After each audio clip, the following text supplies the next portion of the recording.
On my son's wedding day, 500 guests watched my in-laws point a finger at me and laugh. They called me a burden. They called me human trash. They thought I was just a broke old man in a cheap suit who was lucky to be breathing the same air as them. My daughter-in-law stood there in her $50,000 dress and laughed the hardest. She thought she had won the lottery by marrying my son. But when I stood up and walked out, I wasn't walking away in shame. I was walking away to make a phone call that would bankrupt their entire family by sunrise. My name is Langston Bennett. I am 71 years old. And this is how I taught my son that the man cleaning the floor often owns the building.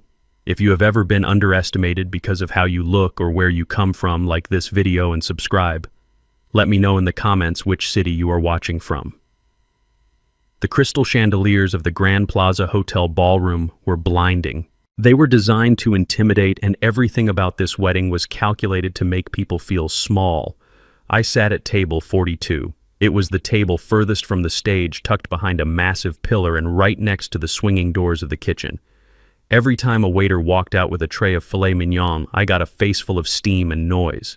It was the table for the help. I looked down at my hands. They were rough, calloused hands. Hands that had laid asphalt-fixed engines and loaded cargo ships for 50 years. Today, they rested on a polyester tablecloth that probably cost more than the suit I was wearing. My suit was charcoal gray, bought off the rack at a discount store 5 years ago. It was a little tight in the shoulders, and the fabric shined under the lights in a way that screamed cheap. I tugged at my collar. It felt like a noose. Across the room, the Sterling family held court at the head table. They looked like royalty. Richard Sterling, the father of the bride, wore a custom Italian tuxedo that fit him like a second skin. He held a glass of champagne as if it were a scepter. His wife Catherine dripped in diamonds that caught the light with every fake laugh she let out. They were beautiful, they were polished, and they were rotten to the core. I watched my son Darius sitting next to his bride Victoria. He looked terrified. Darius is 32 years old, a brilliant architect, with a heart too big for this city. He looked at Victoria with eyes full of adoration, but she wasn't looking at him. She was looking at the photographer, making sure her good side was captured. She was looking at her guests, ensuring they envied her. She was a statue of ice and silk. I had tried to warn Darius. I tried to tell him that people who judge you by your shoes will never watch your back in a fight. But he was in love. He told me I was bitter. He told me the Sterlings were just different. He was right. They were different. They were predators. The music died down. The chatter stopped. A spotlight hit the center of the room. Richard Sterling tapped his microphone. The sound echoed through the hall, silencing 500 of the city's elite. He flashed a smile that showed too many teeth. "Welcome, everyone." Richard boomed, his voice smooth as oil. "Today we celebrate the union of my beautiful daughter Victoria and her lucky groom Darius." There was polite applause. Richard raised a hand to silence it. He wasn't done. He turned his gaze toward Darius, and his smile grew tighter. "We all know Darius comes from humble beginnings, very humble. When he came to us, he was a rough stone.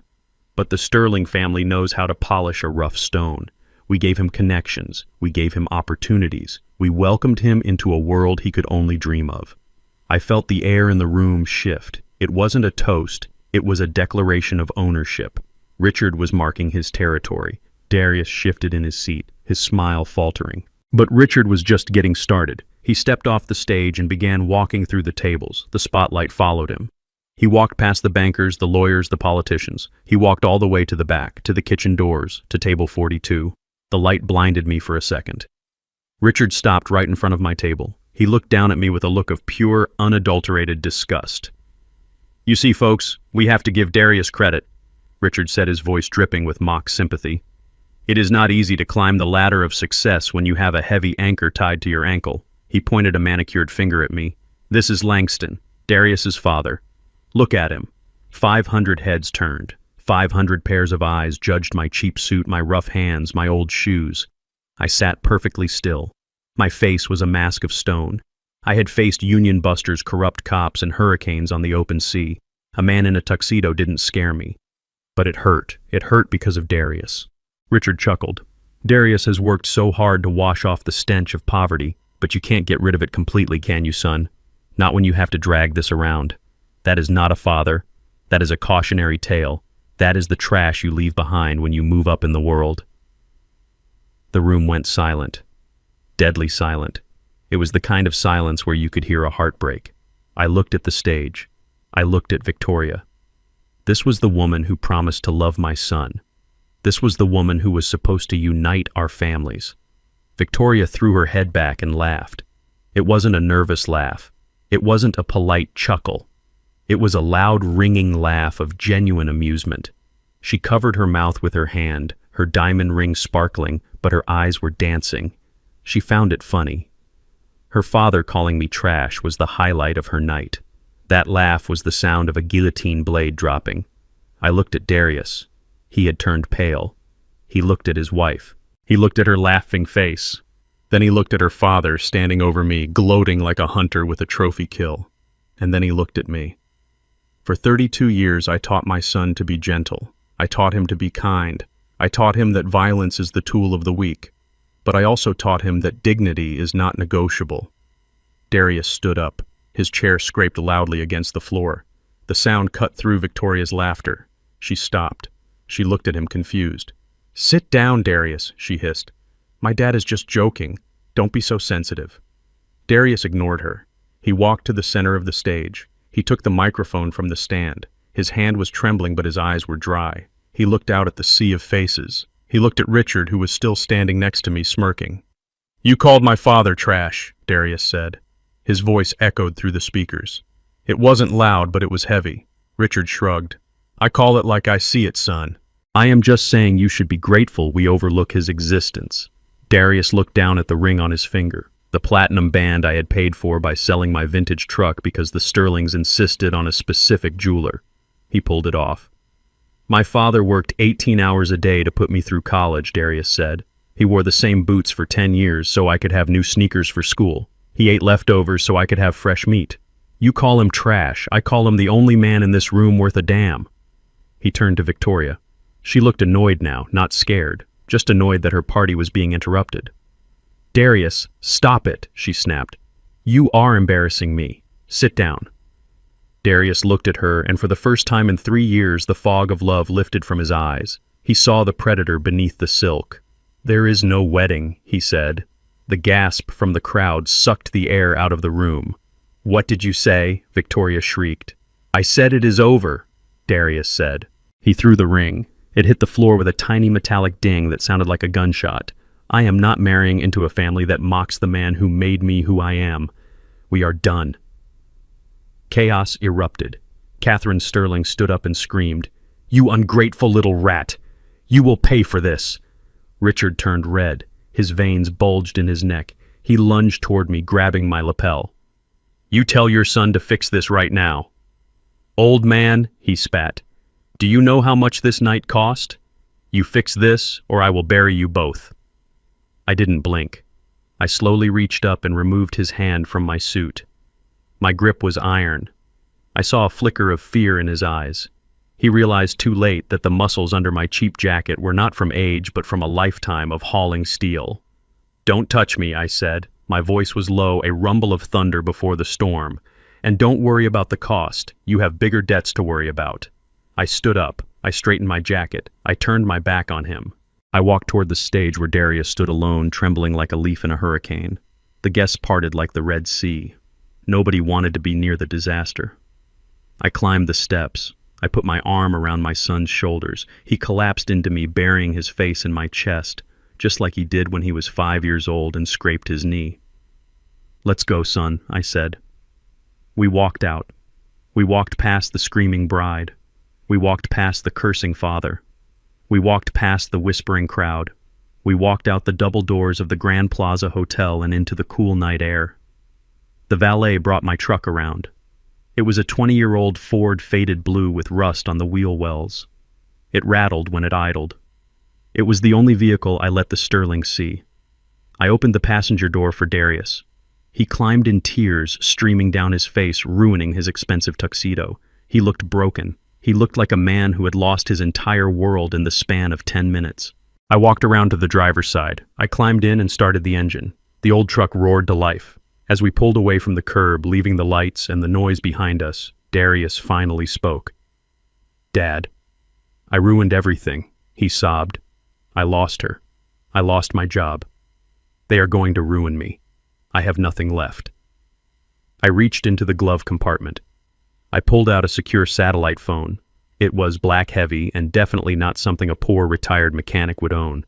I handed him a handkerchief. "Dry your eyes, son," I said. My voice changed. The rasp of the old man disappeared, replaced by the sharp authority of the CEO who commanded a fleet of 3,000 cargo ships. "You didn't lose anything tonight, Darius. You just woke up." I dialed a number on the secure phone. "Thorne," I said when the line connected. "Execute Protocol 0. Buy the debt. All of it. The Sterlings don't own that hotel anymore. And freeze Richard's credit lines. I want his cards declined before he orders another bottle of champagne." Darius stopped crying. He stared at me, at the phone, at the cold look in my eyes. "Dad," he whispered. "What are you doing? Who is Thorne?" I merged onto the highway, heading away from my small rented house and toward the private airfield where my jet was waiting. "I am not just a father," Darius said. "I am the bank, and tonight the Sterlings just made a withdrawal they can't afford to pay back." The sun had not even fully risen when the pounding started on my front door. It was not a knock, it was an assault. My house sits on the edge of town where the paved road turns into gravel and dust. It is a small wooden structure with peeling white paint and a porch that leans slightly to the left. To the outside world, it looks like a place where a poor retired mechanic waits to die. To Richard and Catherine Sterling, it was nothing more than a kennel they had to visit to kick the dog. I opened the door. The morning air was cold, but the heat coming off the Sterlings was scorching. They pushed past me without waiting for an invitation. A wave of expensive perfume and stale alcohol filled my small living room. Richard looked like a man on the edge of a stroke. His custom tuxedo from the night before was rumpled and his eyes were bloodshot.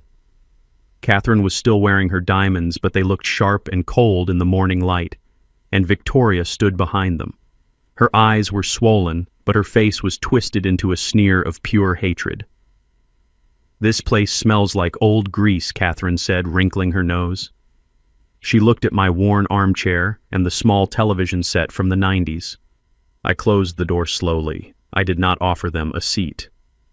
"What do you want, Richard?" I asked. My voice was calm. It was the calm of a captain who knows the storm is coming but also knows his ship is made of steel. Richard did not speak. He paced around my small living room like a caged tiger. He kicked a stack of old newspapers. He looked at the photos on the mantel, photos of Darius and me on fishing trips, photos of my late wife. He picked one up and threw it face down on the table. "We are not here for pleasantries," Langston Catherine snapped. "Get me some coffee, now, and water."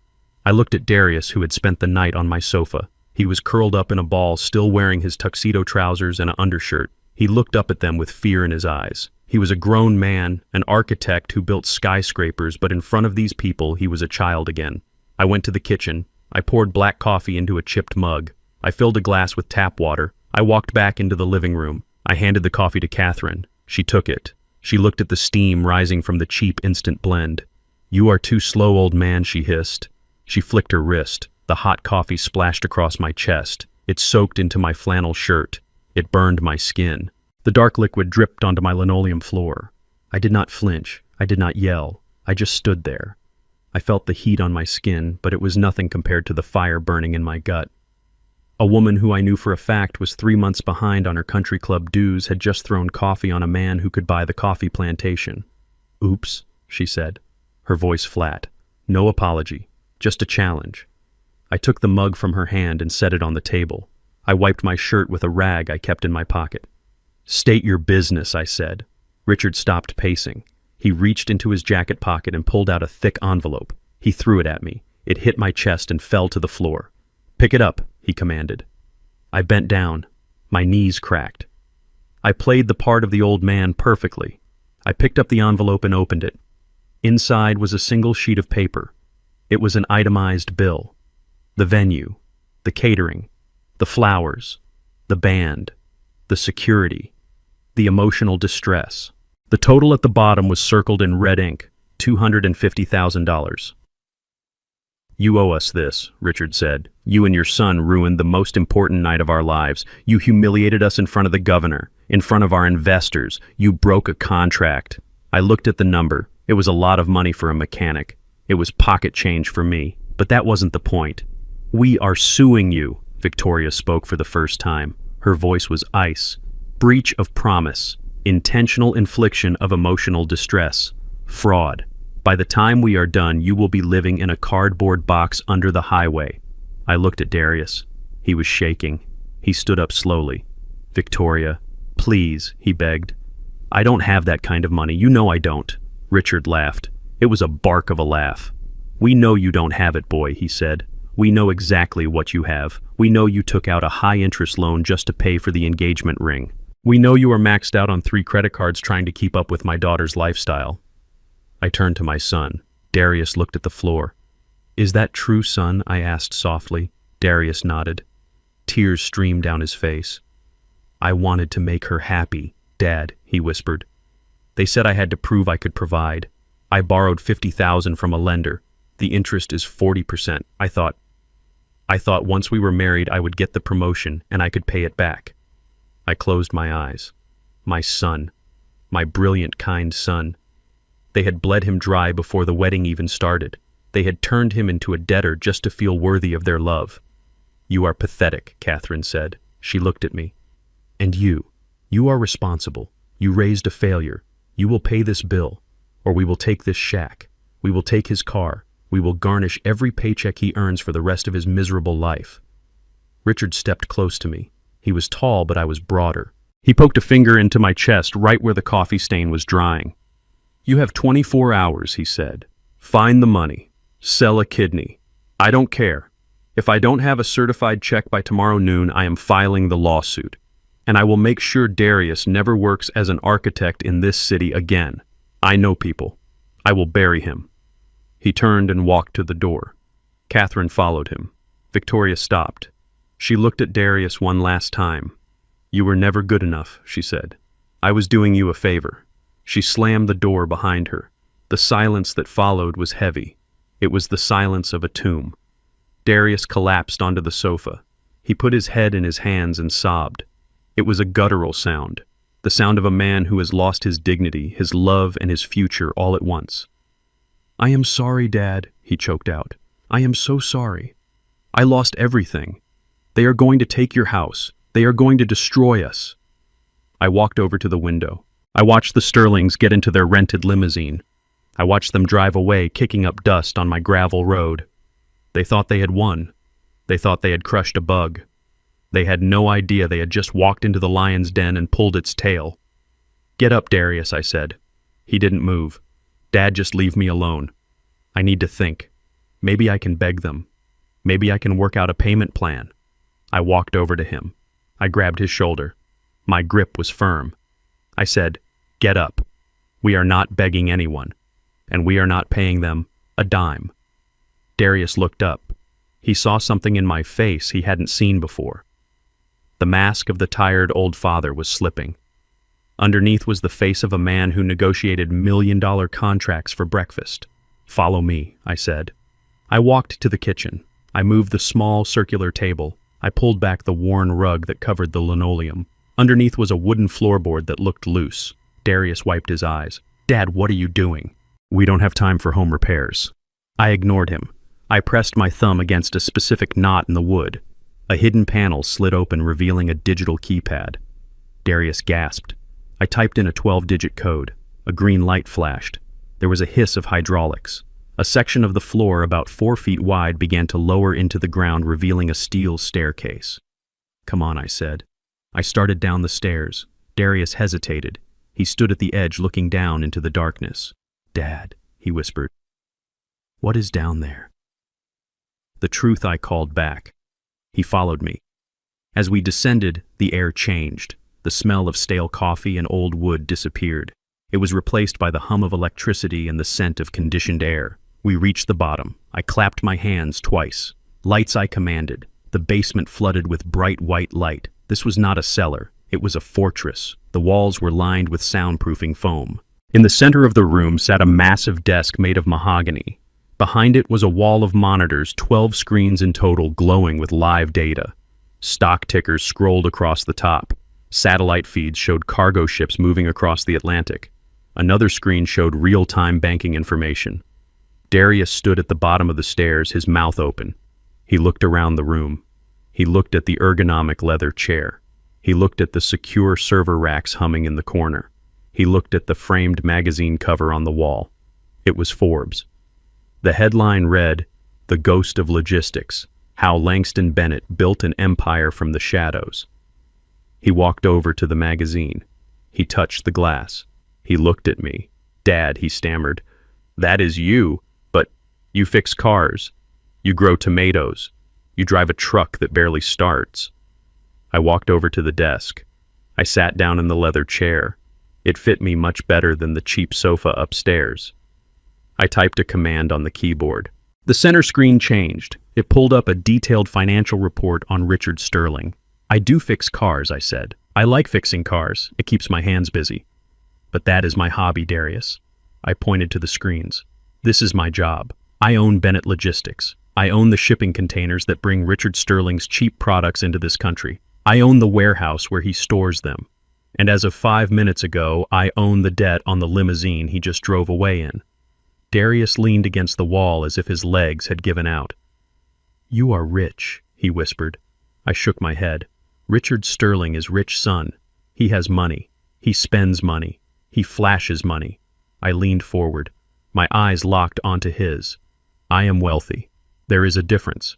Wealth is quiet. Wealth is power. And wealth is patient." I typed another command. A printer in the corner whirred to life. It spat out a single sheet of paper. I picked it up. It was a confirmation of a wire transfer. "I just bought your debt, Darius," I said. "The shark loan, the credit cards, all of it. You don't owe those banks anymore. You owe me. And I am forgiving the loan." Darius started to cry again, but this time they were tears of shock. "Why?" he asked. "Why did you hide this? Why did you let them treat you like that? Why did you let them treat me like that?" "Because I needed to know," I said. "I needed to know if you could stand on your own, and I needed to know who loved my son and who loved my wallet." I stood up and walked over to him. I placed my hands on his shoulders. "Now we know. Victoria didn't love you. She was an investment banker looking for a payout, and her parents are parasites." I turned back to the screens. I pulled up the live feed of the Sterling's bank accounts. I had access. I had access to everything. "They declared war on us, son," I said. "They fired the first shot. They threw water on me. They threatened you." I pressed a button. A red bar appeared on the screen next to Richard Sterling's name. "Now we return fire, but we don't use water. We use gravity.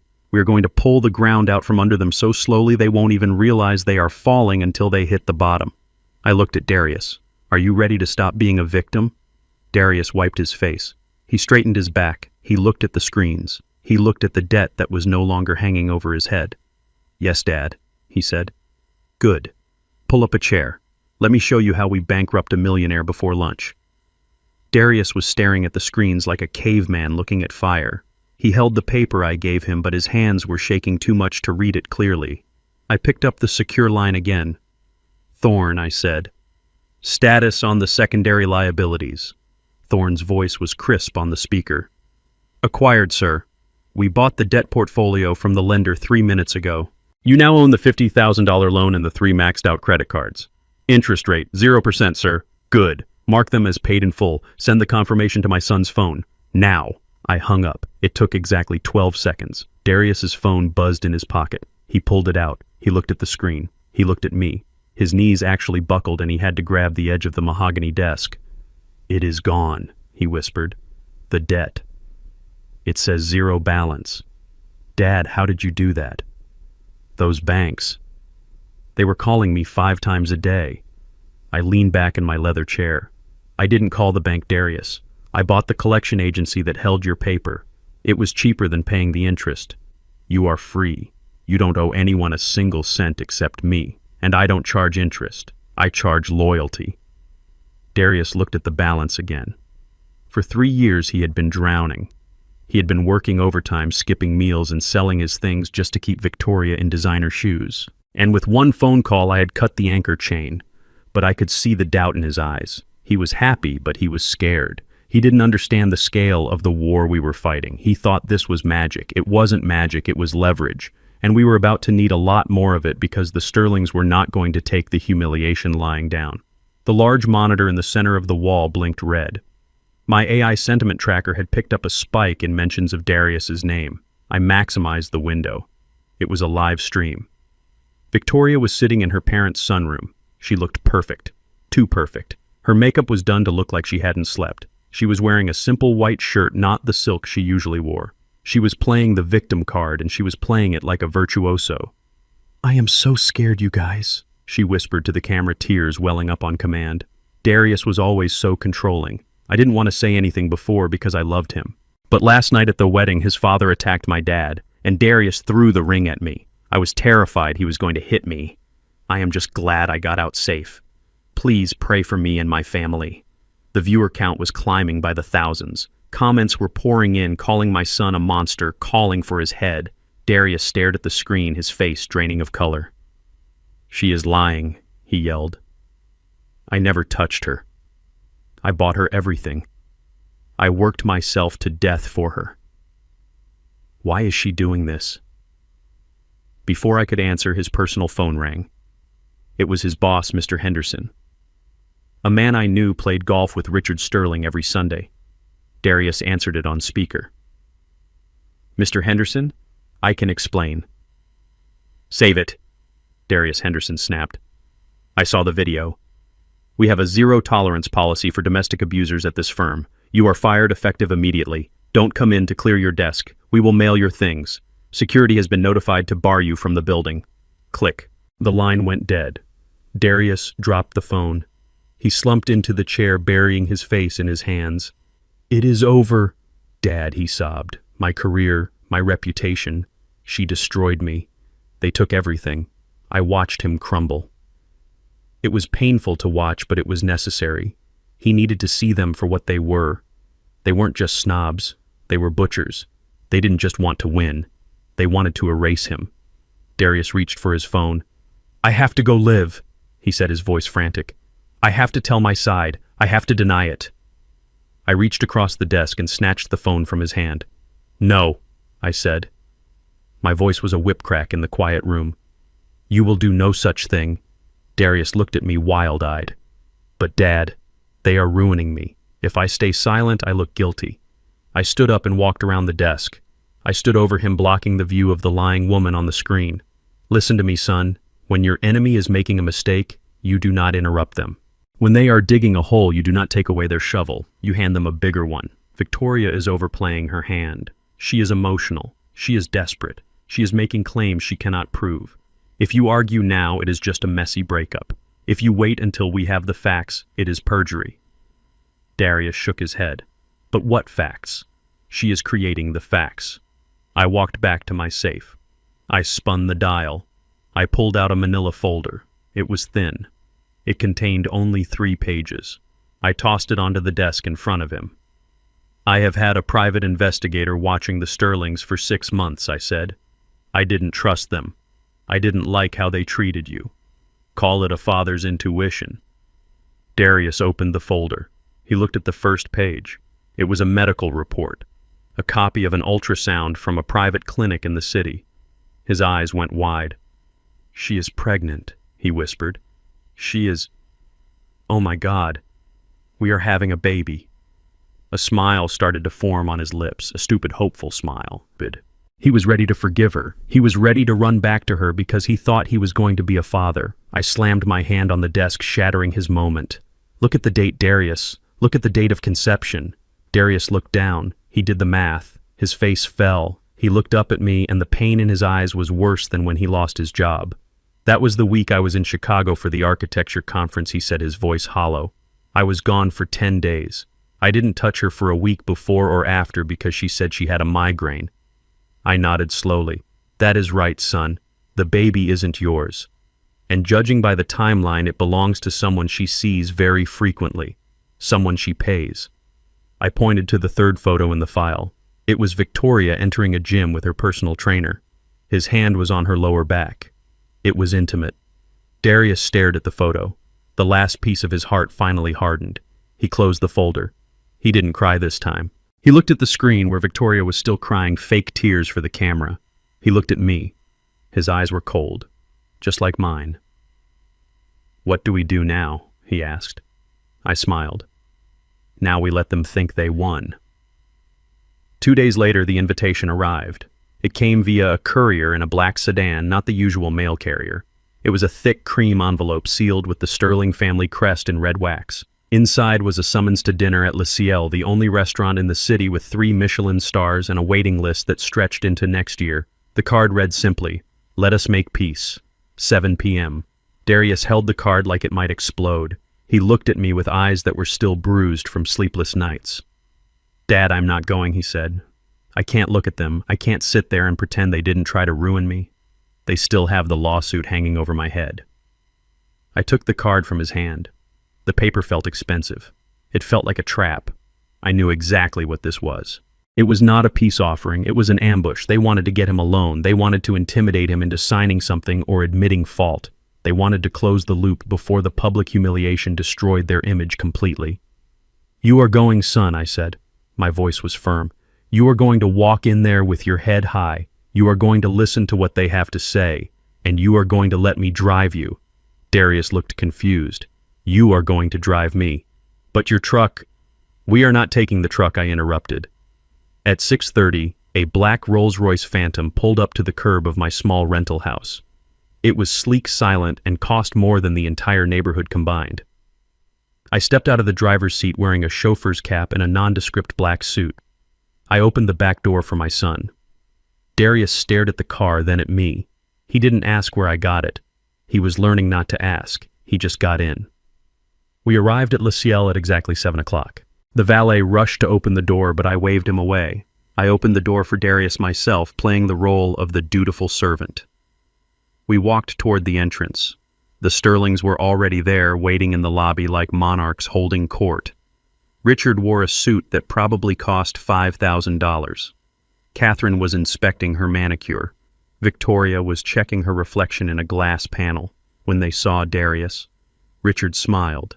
It was the smile of a shark that smells blood in the water. "Darius," he boomed, stepping forward to shake his hand. "I am glad you came to your senses. We need to put this ugly business behind us." He didn't look at me. To him, I was just part of the machinery, a driver, a servant, invisible. Darius pulled his hand away. "I am here to listen, Richard. That is all." Richard's smile tightened, but he nodded. "Fair enough. Let's eat." The maitre d' bowed and led them toward the private alcove in the back, the best seat in the house. I followed a few steps behind. As they reached the table, Richard turned around and blocked my path. He looked me up and down, his eyes filled with contempt. "This is a family discussion," he sneered. "Drivers and help wait over there." He pointed a finger toward the kitchen doors. There was a small wobbly table set up near the service station. It was dark, noisy, and humiliating. It was the penalty box for the unimportant. Darius stepped forward, his face flushing with anger. "He is not a driver, Richard. He is my father. He sits with us, or we leave." I placed a hand on Darius's shoulder. I squeezed it gently, a signal. "It is all right, sir," I said, my voice low and submissive. "I know my place. I will wait over here." Richard laughed. "See, Darius, even your father knows when he is outclassed. Go sit down, old man. Try not to embarrass us." I walked to the small table by the kitchen. I sat down. The chair was hard wood, not the velvet plush the Sterlings sat on. A waiter rushed past, bumping my shoulder with a tray of dirty dishes. He didn't apologize. I ordered a glass of tap water. From my vantage point, I could see the Sterling table perfectly. They looked like gods feasting on Olympus. They thought they had separated the herd. They thought they had isolated their prey. They had no idea I was the hunter. I took a sip of the lukewarm water and reached into my pocket. I pulled out my phone and a single wireless earbud. Before we left the house, I had slipped a military-grade listening device into the inner pocket of Darius's jacket. It was smaller than a button, but powerful enough to pick up a whisper in a storm. I put the earbud in my left ear and tapped the screen. The audio feed initialized. The noise of the restaurant faded away, replaced by the crystal-clear voices of the Sterling family. So Darius, Richard was saying, his voice smooth as aged whiskey. "We have a proposal. We are willing to drop the lawsuit, all $200,000 of it. We will even forget the embarrassment you caused us at the wedding." I watched Darius through the gaps in the crowd. He was sitting stiffly, his hands clenched in his lap. "And what do I have to do?" he asked. Catherine chimed in, her voice dripping with fake maternal concern. Oh, honey, it is very simple. We just need you to sign a joint statement. A press release, really. It says that the wedding cancellation was a mutual decision based on private matters. It says that you were suffering from a mental breakdown due to work stress, and that the Sterling family has been nothing but supportive. I gritted my teeth. They wanted him to take the fall. They wanted him to admit he was crazy so their stock prices wouldn't tank. And Victoria Darius asked, looking at his former fiancé, "What about the lies she told, the accusations of abuse?" Victoria sighed as if she were bored. "I will delete the video, Darius. Once you sign the statement, I will post a clarification. I will say I was emotional, as people forget these things in a week." Richard leaned in. I heard the ice clink in his glass. "Look, son, let me be frank with you. Sterling Corp is going through a sensitive merger. We need stability. Investors get spooked by drama. If this wedding fiasco drags on, if my reputation takes a hit, the merger fails. And if the merger fails, I lose a lot of money. I can't let that happen." Darius remained silent. Richard's voice grew harder, losing its veneer of politeness. "You are a good kid, Darius. You really are. You are loyal. You work hard. You are a good dog. You bark when we tell you to bark, and you sit when we tell you to sit. We need you to sit right now. Sign the paper, take the blame, and maybe in a year or two, when the dust settles, we can find you a job in one of our satellite offices. Maybe in Ohio. A good dog." The words echoed in my ear. He didn't see my son as a human being. He saw him as a pet he could kick and then call back with a whistle. I looked at Darius. I could see the fight draining out of him. He was tired. He was scared. He just wanted it to end. "I promise I will take care of you," Victoria whispered.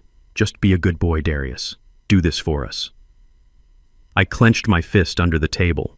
The water glass in my hand cracked under the pressure. A hairline fracture appeared in the crystal. They were dissecting him. They were stripping him of his honor, his truth, and his future just to save their quarterly earnings. They were monsters in silk and wool. I tapped the earbud. I had heard enough. I knew their play. They were desperate. Richard had admitted the merger was his lifeline. If the merger failed, he was dead in the water, and he needed Darius to be the scapegoat to keep the investors happy. It was time to send a message. Not a legal message. Not a financial message. A message that they were not the only ones with power in this room. I signaled the maitre d'. He saw me waving and frowned. He walked over slowly, clearly annoyed that the help was demanding attention. "What is it?" he asked, looking down his nose at me. "The kitchen staff eats at 9. You will have to wait." I reached into the inner pocket of my chauffeur's jacket. I pulled out a card. It wasn't plastic. It was black anodized titanium. The Centurion card. The real one. Not the invite-only card for millionaires, but the one for people who own the banks. I placed it gently on the dirty tablecloth. The metal made a heavy thud that sounded louder than it should have. The maitre d' froze. He looked at the card. He looked at me. His face went pale. His entire demeanor changed instantly. His spine straightened, his sneer vanished, replaced by a look of terrified subservience. "Monsieur," he stammered. I did not realize. I want to pay the bill," I said. My voice was calm, but it carried the weight of a command. "For the Sterling table, sir." "Of course. I will bring the machine immediately." "No," I said. "Not for them. Not for—" I swept my hand across the room, indicating the entire restaurant. The couples celebrating anniversaries, the business partners closing deals, the families enjoying a night out. "I want to pay for everyone else," I said. "Every single table in this restaurant, except for the Sterlings." The maitre d' blinked. "Everyone, sir. That will be tens of thousands of dollars." I tapped the black card. Did I ask the price? "No, sir. No, sir, of course not.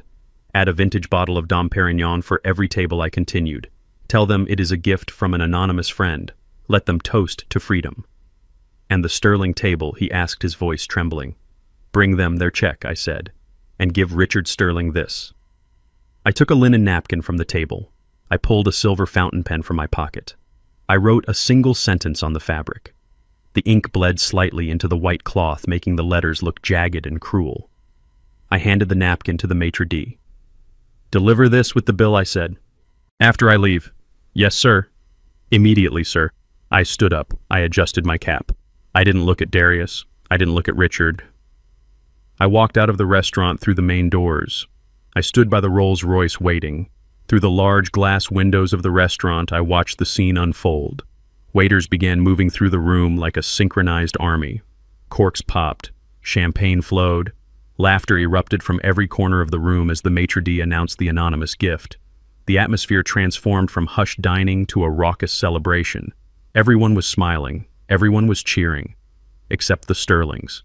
They sat in their private alcove, isolated in a sea of joy. They looked confused. They looked around trying to understand why everyone else was celebrating while their waiter approached with a grim face. The waiter placed a black leather folder on the table in front of Richard. The bill. Richard opened it, expecting it to be taken care of. I saw his face twist in confusion. He argued with the waiter, pointing at the other tables. The waiter shook his head firmly. Then the waiter handed him the napkin. Richard took it. He unfolded the linen. He read the words I had written.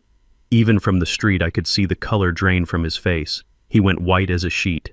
He dropped the napkin as if it were burning his skin. He looked around the room, his eyes wide with a primal fear. He looked at the kitchen door where the old driver had been sitting. He looked at the empty chair. He realized then that there was a ghost in the room, a ghost with deep pockets and a long memory. He looked down at the napkin again, reading the words that would haunt him for the rest of his short career. The last meal is always the best. The week that followed the dinner at Le Ciel was a masterclass in cruelty. Richard Sterling did not just want to win. He wanted to salt the earth so nothing would ever grow again. Darius spent every waking hour applying for jobs.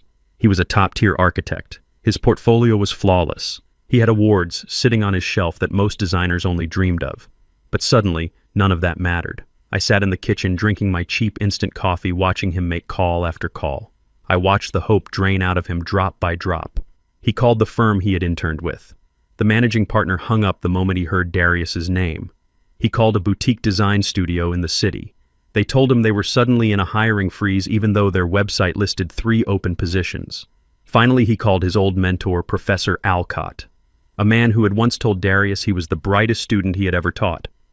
"Please, Professor," Darius begged into the phone. "I just need a reference. Just someone to say I am not a monster." I could hear the old man's voice on the other end. It was shaky and apologetic. "I can't, Darius.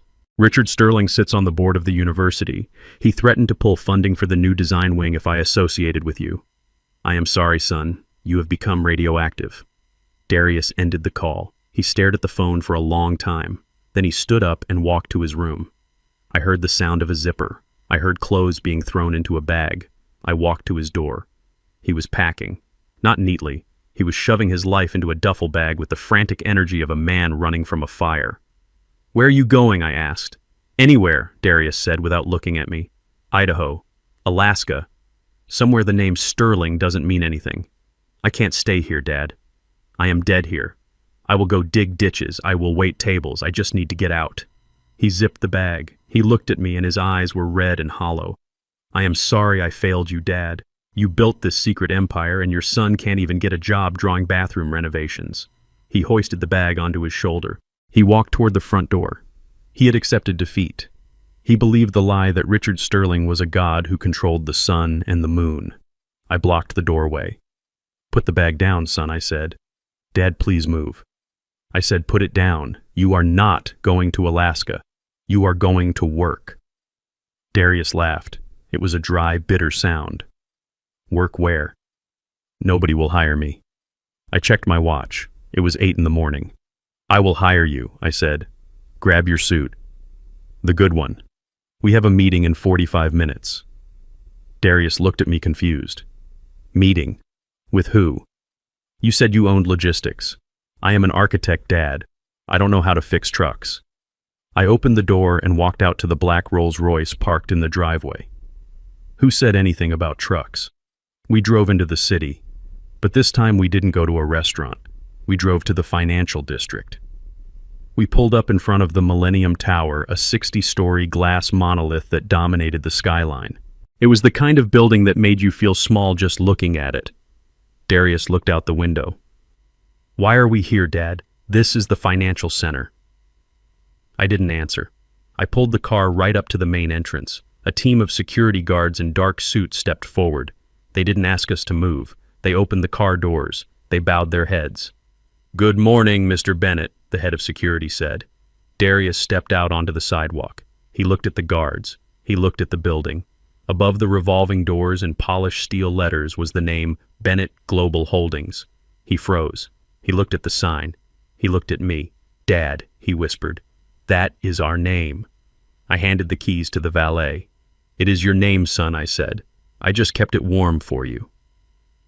We walked into the lobby. It was a cathedral of marble and glass. Hundreds of employees were rushing to the elevators. When they saw me, the sea of people parted. The chatter stopped. Nods of respect followed me as I walked toward the private elevator bank. Darius walked beside me looking like he had stepped onto another planet. He saw the logo on the wall. He saw the scale of the operation. He saw the power. We rode the elevator to the top floor. The doors opened into a reception area that looked more like a modern art gallery. My executive assistant, Sarah, was waiting. Good morning, Mr. Bennett, she said, handing me a tablet. The board is waiting in conference room A, and Mr. Thorne is ready with the acquisition papers. I took the tablet. Thank you, Sarah. This is my son, Darius. He will be taking over the corner office. Sarah smiled at Darius. Welcome aboard, sir. We have heard a lot about you. Darius couldn't speak. He followed me down the long corridor lined with floor-to-ceiling windows overlooking the city. We walked past offices where analysts were moving millions of dollars of cargo. We walked past a model of a new port terminal we were building in Singapore. I opened the double doors at the end of the hall. It was a massive office. The view was breathtaking. You could see the entire city. You could see the slums where we used to live. And you could see the glittering towers where the Sterlings played their games. I walked to the desk and sat on the edge. I didn't build this just to make money, Darius, I said. I built this so that no man could ever tell my son he wasn't good enough.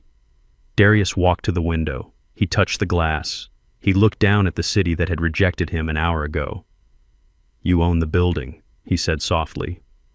I own the block, I corrected. I pressed a button on the desk. Thorne, come in. The side door opened. Thorne walked in. He was a man made of sharp angles and expensive fabric. He carried a leather portfolio.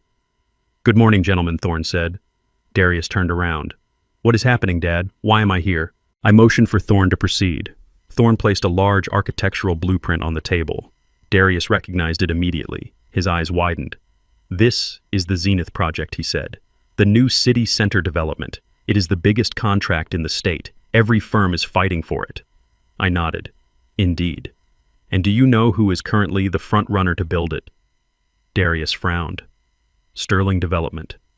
Richard has been bragging about it for months. He says if he lands this contract, his company is set for the next decade. That is correct, Thorne said. Richard Sterling has leveraged everything he owns to bid on this. He has borrowed against his company, his home, and his future earnings to prove he has the capital to handle a project of this size. I stood up and walked over to the blueprints. Richard needs this project to survive, I said. He is overextended. If he doesn't get the Zenith contract, his loans get called in. He goes bankrupt within 90 days. Darius looked at the plans. He looked at me. He started to understand. But who is the client, Darius asked. Who decides who gets the contract? I tapped the table. LB Holdings, I said. A subsidiary of Bennett Global. Darius gasped. You are the client. I am the client, I confirmed. And as the client, I get to appoint the project director, the person who has absolute authority to approve or reject any bid, the person who decides if Richard Sterling lives or dies. I picked up a gold pen. I held it out to Darius. I am appointing you, Darius. You are the new director of the Zenith Project. Your name will be kept anonymous in the initial paperwork. Richard won't know who he is pitching to until the final presentation. Darius looked at the pen. He looked at the power I was offering him. It wasn't just a job, it was a sword. And there is one more thing, Thorne added. He pulled out a financial dossier. While Richard has been focusing on the bid, we have been busy in the secondary markets. We have begun acquiring Sterling Development's debt. Every time a vendor goes unpaid, every time a loan payment is late, we buy the note. I looked at my son. By the time Richard walks into that presentation room to pitch his life's work to you, we will own 40% of his company's liabilities. Darius took the pen. His hand wasn't shaking anymore. He looked at the blueprints. He saw the flaws in Richard's design. He saw the arrogance in the proposal. He saw the path to victory. He looked at me. He called me trash. Darius said, his voice steady. I nodded. So let's take out the garbage, son. Darius uncapped the pen. He signed the contract. When do we start? He asked. Right now, I said. Thorne, get Richard Sterling on the phone. Tell him the new director wants to move the presentation up. Tell him we are eager to see what he has to offer. The rain was hammering against the tin roof of my small rental house. It was a miserable gray morning that matched the mood of the last few weeks perfectly. Darius was sitting at the kitchen table reviewing the architectural schematics for the Zenith project. He looked like a different man than the one who had wept in my truck. He was focused. He was driven. He was building an empire. But the ghosts of the past do not vanish just because you buy a new suit. The front door flew open without a knock. The wind blew rain into my living room, soaking the cheap rug. Victoria stood in the doorway. She looked like a drowned rat. Her designer coat was soaked and her mascara was running down her cheeks in black streaks. She wasn't wearing her usual mask of arrogance. Today she was wearing the mask of a martyr. Darius stood up so fast his chair fell over. Victoria, he said, his voice tight. What are you doing here? You are not welcome in this house. Victoria didn't answer him. She walked into the room and threw a crumpled piece of paper onto the table right on top of the $1 million blueprints. It was an ultrasound image, a grainy black and white photo of a tiny smudge of life. I am pregnant, she screamed, her voice cracked with a theatrical sob. I am carrying your child, Darius, and you and your father have left me destitute. Darius froze. He looked at the image. He looked at Victoria. His hands began to tremble. The architect vanished and the heartbroken lover returned. Pregnant, he whispered. But how? You said you were on the pill. I missed a few days because of the stress of the wedding planning, Victoria wailed. She grabbed his arm, digging her nails into his sleeve. And now look at us. My parents have lost everything because of your father's vindictiveness. We are going to lose our house.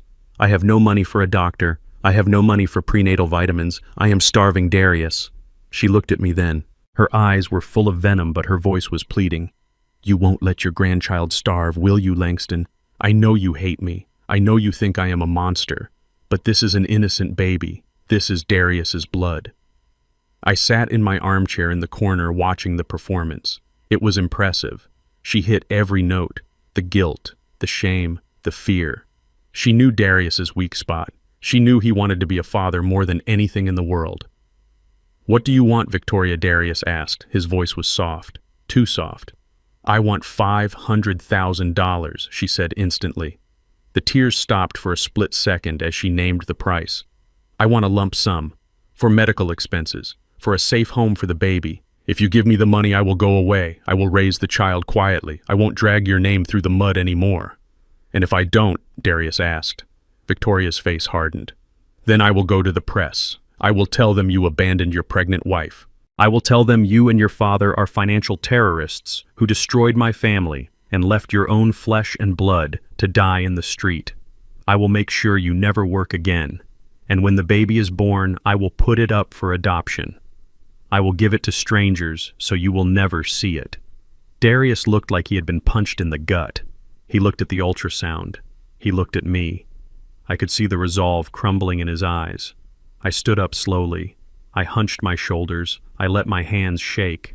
I shuffled toward them, dragging my feet like the tired, broken old man she thought I was. Miss Victoria, please, I croaked. My voice was raspy and weak. We don't have that kind of money. Look at this place. I am just a mechanic. Darius is unemployed. We are eating beans from a can. I reached out and took her hand. It was cold and wet. She flinched as if I were a leper, but she didn't pull away. She wanted to savor my begging. Please don't give the baby away, I pleaded. I have a little savings. Maybe $5,000 in a coffee can. You can have it. Just don't hurt the child. Victoria laughed. It was a cruel, sharp sound. $5,000. That won't even buy my stroller, old man. You are pathetic. Both of you. She yanked her hand away. She reached into her purse and pulled out a silver hairbrush. She began aggressively brushing her wet, tangled hair, trying to regain her composure, trying to look like the queen she thought she was. She ripped through the knots, tossing her head. Find the money, Darius, she spat.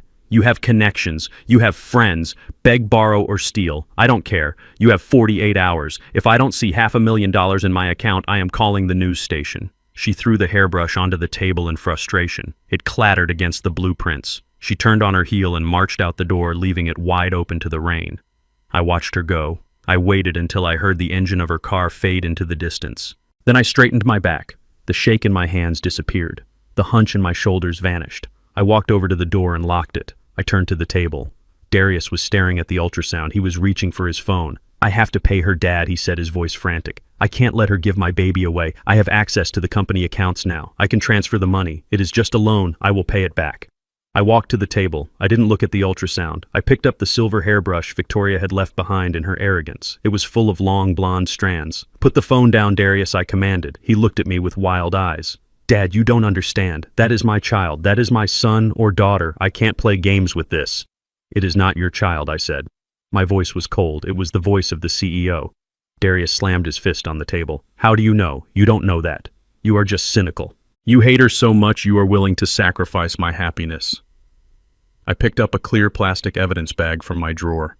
I carefully removed the hair from the brush and placed it inside the bag. I sealed it. "I hate her because she is a liar, Darius. I hate her because she is a thief. And I hate her because she thinks she can walk into my house and demand a ransom for a life she does not value." I held up the bag.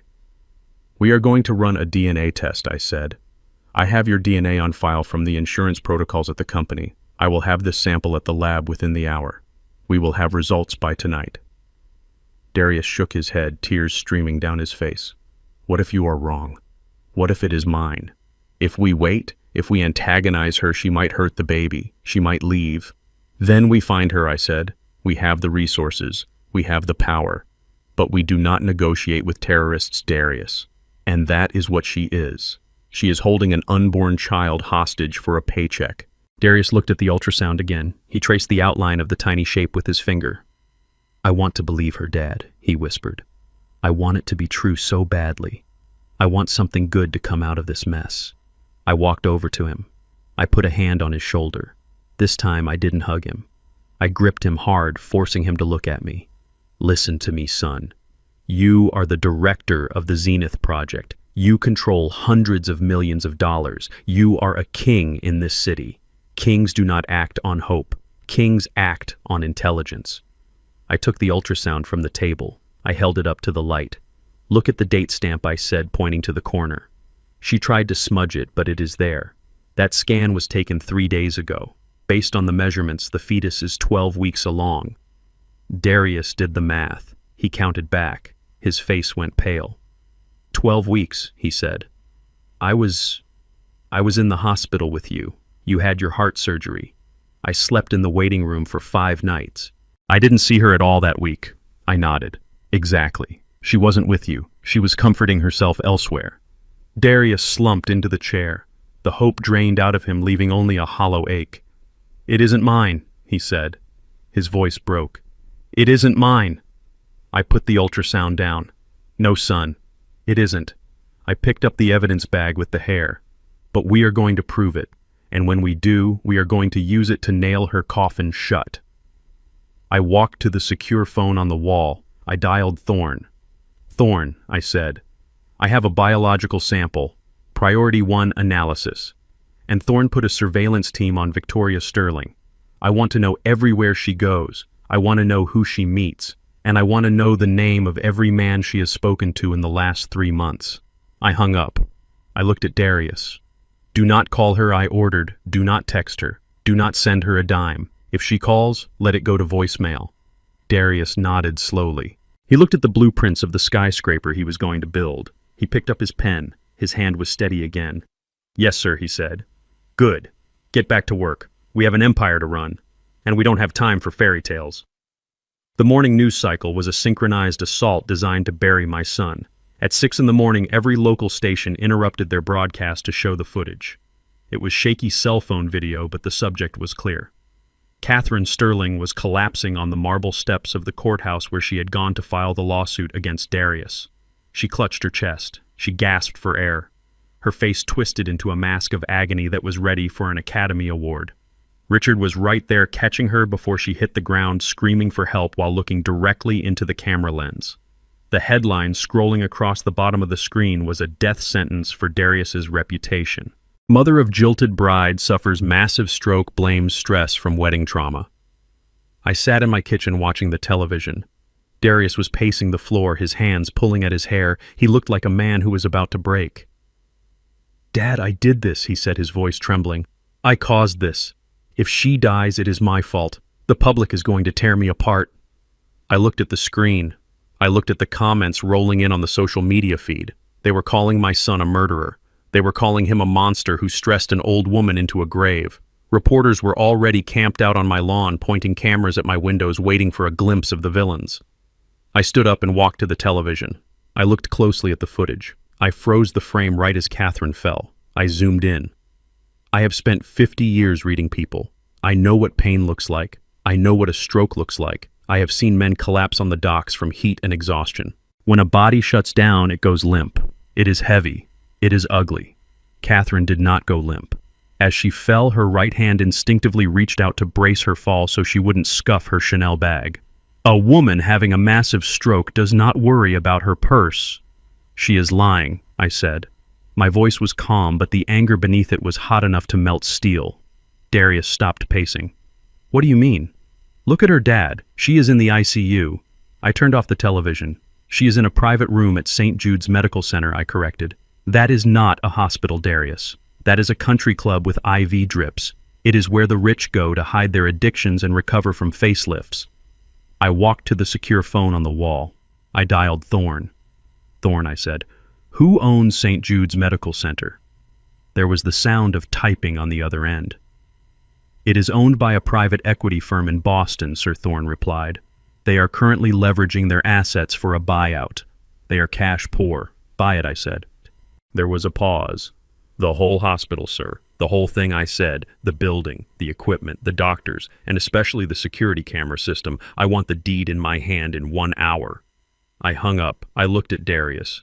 "Get your coat, son. We are going to visit the sick." We did not take the truck. We took the Phantom. We drove through the back gate of my property to avoid the reporters.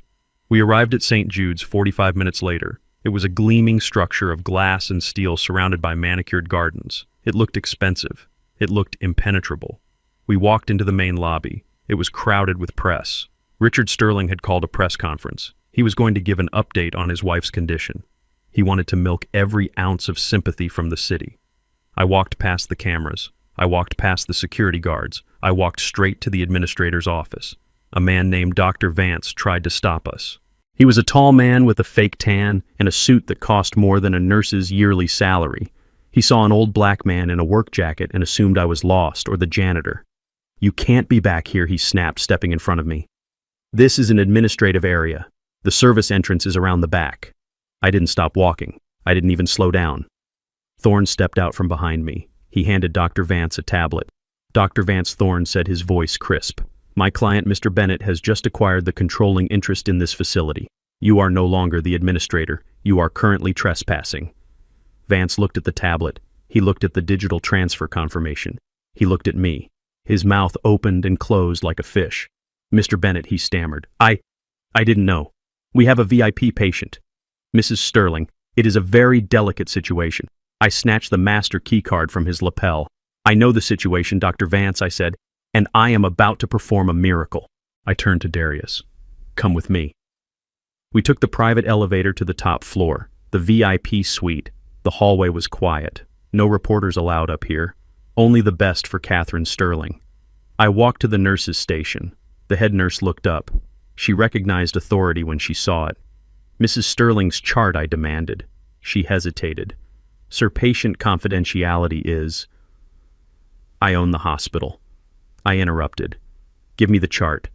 She handed it to me. I flipped it open. I read the notes. Admitted for observation. No evidence of stroke. No evidence of cardiac event. Patient requested privacy and champagne. I slammed the chart shut. Champagne.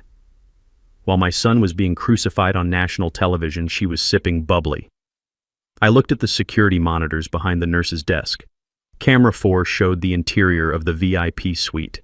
Catherine wasn't in bed. She wasn't hooked up to machines. She was standing in front of the mirror.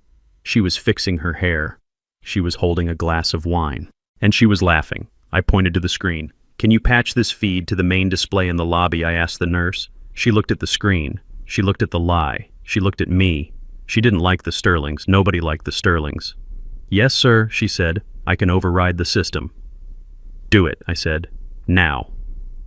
Down in the lobby, Richard Sterling stepped up to the podium. He looked devastated. He wiped a tear from his eye. The cameras flashed. The reporters leaned in. "My wife is fighting for her life," Richard sobbed into the microphone. "She is a delicate woman." The stress caused by Darius Bennett's cruel abandonment was too much for her heart. The doctors say it is touch and go. We are praying for a miracle. Behind him was a massive 20-foot digital screen. It was usually used to display donor names and soothing images of waterfalls. Suddenly the screen flickered. The waterfall disappeared. The image resolved. It was crystal clear. It was the live feed from room 402. Catherine Sterling was dancing. She was doing a little twirl in her hospital gown. She held the wine glass up to the light. She took a long drink. She picked up her phone and started typing, probably sending a text to Victoria about how brilliant their plan was. The lobby went silent. Dead silent. Richard didn't see it at first. He was too busy crying fake tears. "We just want justice," Richard wailed. "We want the man who did this to pay." A reporter in the front row coughed. He pointed a shaking finger over Richard's shoulder. "Mr. Sterling," the reporter said, "look behind you." Richard turned. He looked up. He saw his dying wife doing the cha-cha slide with a glass of Pinot Grigio. His face went white. His jaw dropped. The sobbing stopped instantly. The reporters started shouting. The cameras started flashing. But this time they weren't taking pictures of a grieving husband. They were taking pictures of a fraud. In the room above, Catherine heard the commotion. She looked at the camera in the corner of her room. She realized the little red light was on. She froze. The wine glass slipped from her hand. It shattered on the floor. I leaned into the microphone in the nurse's station, which was now patched into the lobby speakers. "This is Langston Bennett," I said, my voice booming through the entire hospital. "I am the new owner of this facility, and I am happy to report that Mrs. Sterling has made a miraculous recovery. She will be discharged immediately. And here is the bill." I signaled Thorne. He hit a button on his laptop. The screen in the lobby changed again. It showed the itemized bill for the VIP suite, the wine, the fake tests. Total cost $50,000. Richard Sterling stood on the stage, surrounded by the ruins of his lie. He looked for a way out. He looked for an excuse. But there was nowhere to hide. The cameras were rolling. The world was watching. And the poor old man he called trash had just pulled the curtain back on the whole show. Darius stood beside me watching the monitor. He wasn't crying anymore. He was smiling. It was a cold, hard smile. "Let's go down there, Dad," he said. "I want to see his face when he gets the bill." The Royal Pines Golf Club was a sanctuary for men who thought they ruled the world. It was acres of manicured green grass, high walls, and higher membership fees. It was the kind of place where business deals were signed over single malt scotch and the staff was trained to be invisible. I had bought the land 30 years ago when it was just a swamp. I leased it to the club for $1 a year under the condition that I remained the anonymous chairman of the board. I liked coming here on Tuesdays. I would wear my old polo shirt and walk the course checking the irrigation systems. I liked the smell of the grass. I was standing near the 18th hole examining a sprinkler head that had been misfiring when I heard a familiar voice. It was loud, abrasive, and desperate. Richard Sterling was walking toward the clubhouse with 3 men in expensive suits. I recognized them immediately. They were venture capitalists from New York. Richard was pitching them. He was trying to get an infusion of cash to save his company before the Zenith Project bid collapsed. He was sweating. His laugh was too loud. He looked like a man running out of time. He saw me. He stopped mid-sentence. His face twisted in a mixture of shock and rage. He excused himself from his guests and stormed over to me. He didn't see the owner of the club. He saw the man who had humiliated him at the hospital. He saw a target. He bumped into me hard. It was deliberate. He used his shoulder to shove me off the cart path and onto the grass. "Watch where you are going, old man," he spat. I steadied myself. I looked at him. "Good afternoon, Richard." "Don't speak to me," he hissed. "What are you doing here? Did you follow me? Are you stalking me now?" He looked down at my hand. I was holding a vintage titanium driver. It was a prototype club given to me by Tiger Woods himself a decade ago. It looked old because I used it. Richard's eyes widened. That club, that is a titanium driver. That costs $2,000. He grabbed my wrist. You stole this, he shouted. He turned toward his guests and the other members on the patio. Hey everyone, look at this. We have a thief on the green. This man just stole a club from the pro shop. The patio went silent. The venture capitalists looked uncomfortable. Richard was making a scene, but he didn't care. He wanted to destroy me. He wanted to assert dominance in front of his potential partners. He wanted to show them he was a man who enforced the law. Security, he yelled, waving his arms. Get over here. We have a loiterer and a thief. Grab him before he runs. I didn't run. I didn't pull away. I just stood there holding the club, looking him in the eye. Let go of my arm, Richard, I said softly. He laughed. Or what? You will sue me with money you don't have. You are finished, Langston. I am going to have you arrested for trespassing and theft. You picked the wrong place to crash. 2 security guards came running from the clubhouse. They were young, fit men with earpieces. Behind them ran the general manager, Mr. Arthur Pendleton. Arthur was a good man. He had started as a caddy 20 years ago, and I had promoted him.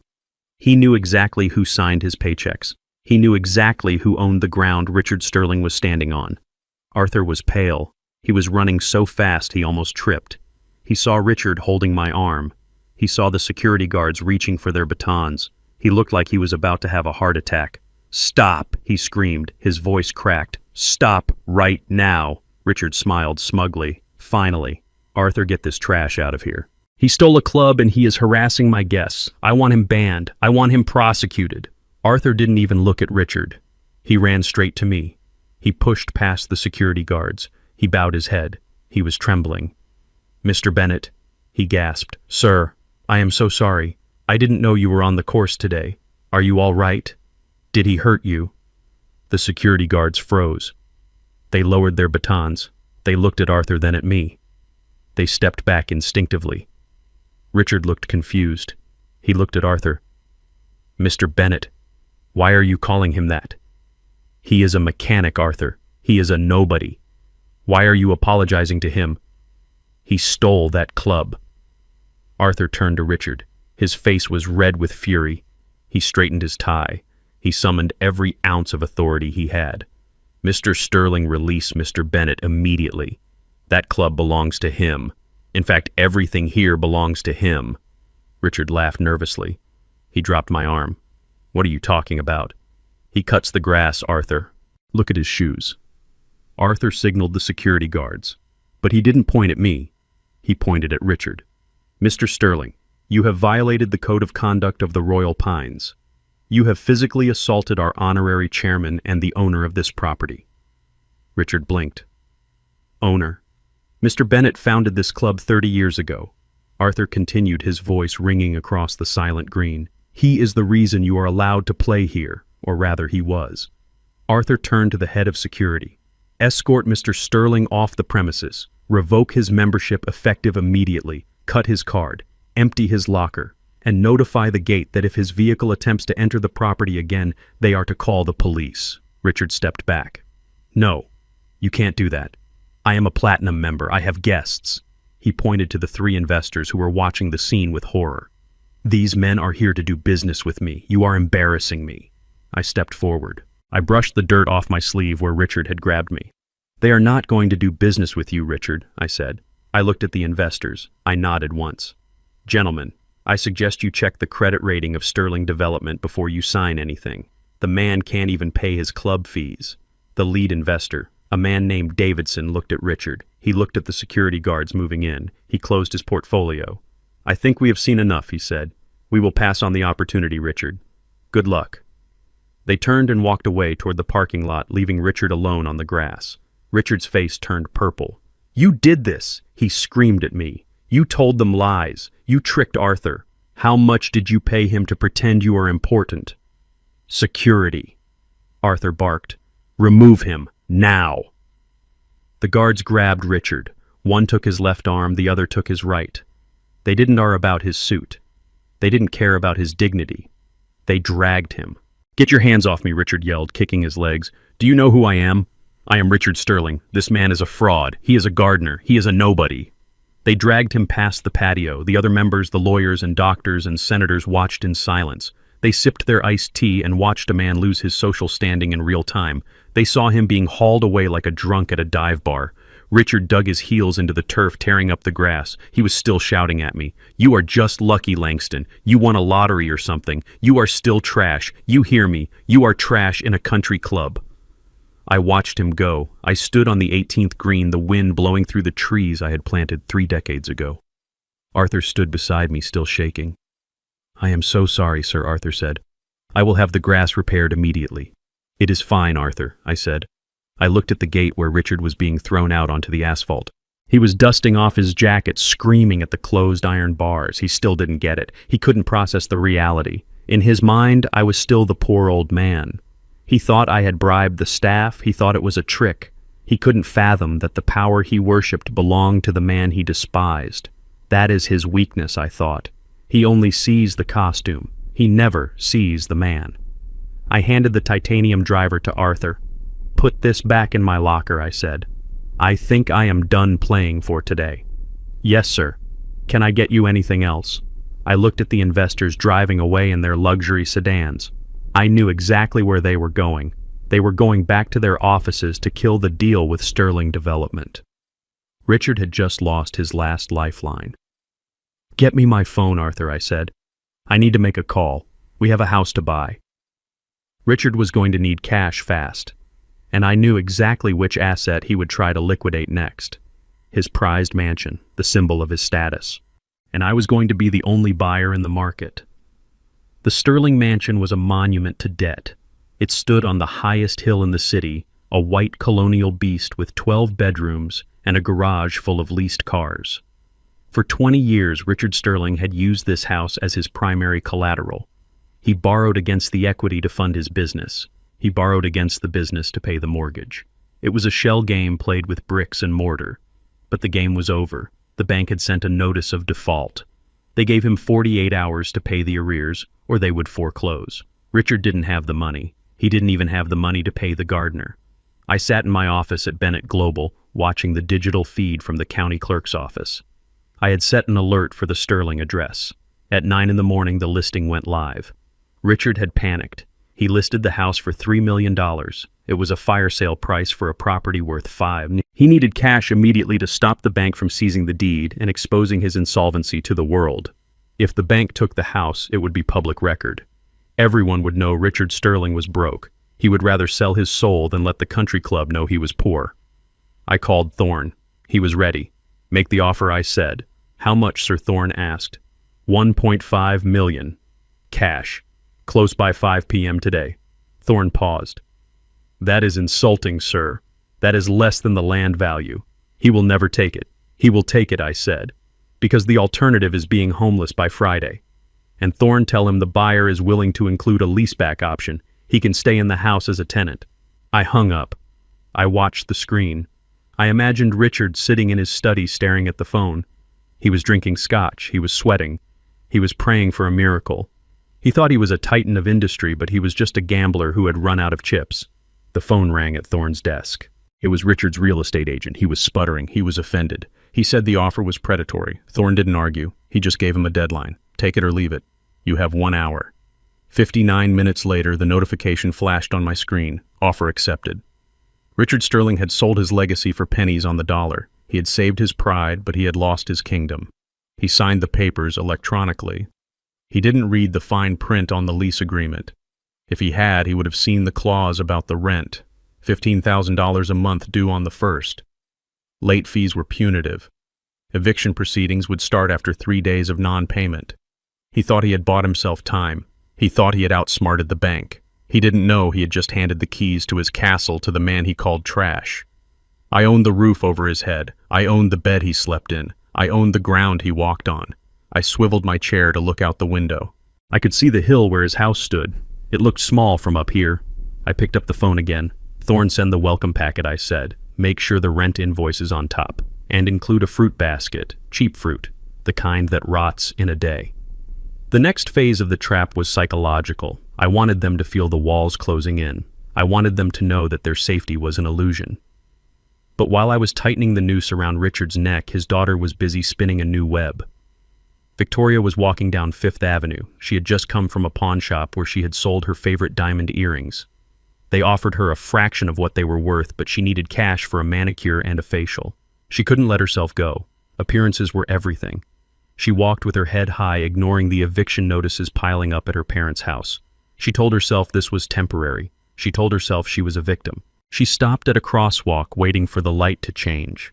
A car pulled up to the curb next to her. It wasn't just a car, it was a silver Bentley Flying Spur.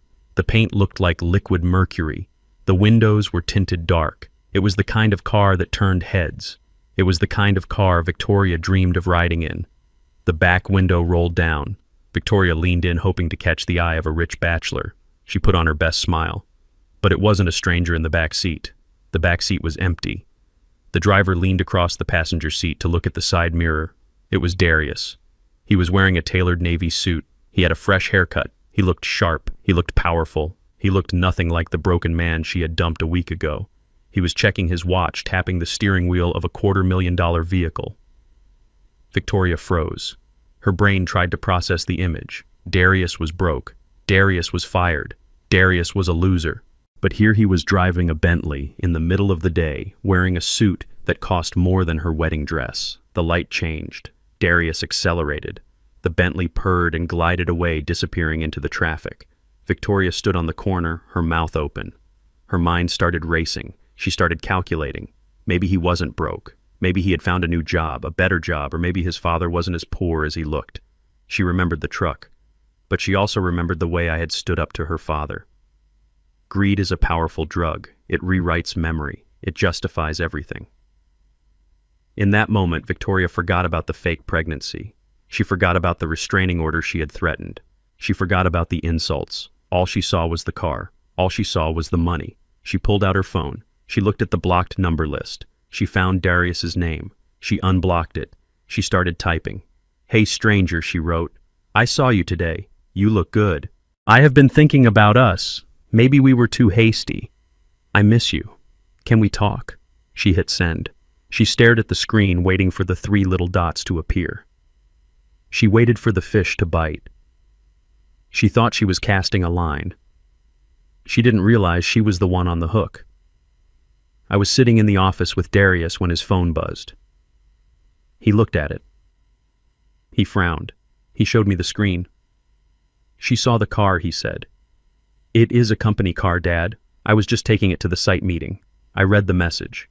It was exactly what I expected. She was predictable. She was a heat-seeking missile for wealth." "Don't reply," I said. Darius looked at the phone. He looked tempted. Not because he loved her, but because he wanted answers. He wanted to know why she was so cruel. "Dad, if I talk to her, maybe I can get her to admit the baby isn't mine. Maybe I can record her." I took the phone from his hand. "No," I said. "Silence is louder than words, Darius.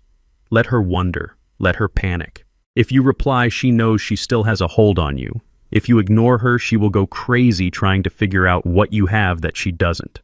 I placed the phone face down on the desk.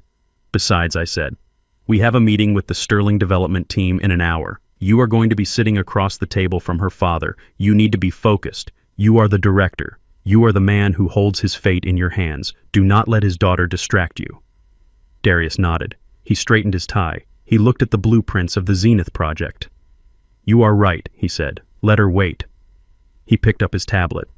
"Let's go buy a skyscraper, Dad." I smiled.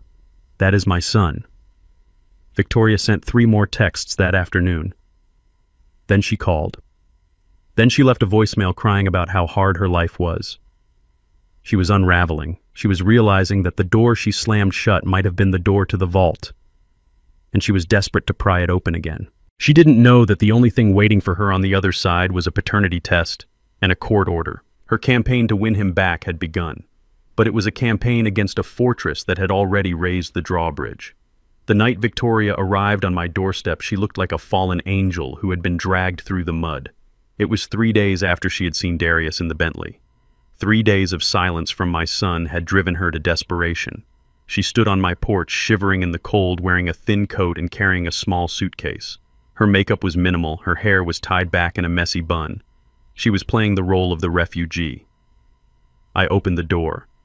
Darius stood behind me, his face impassive. "Mr. Bennett," she whispered, her voice trembling.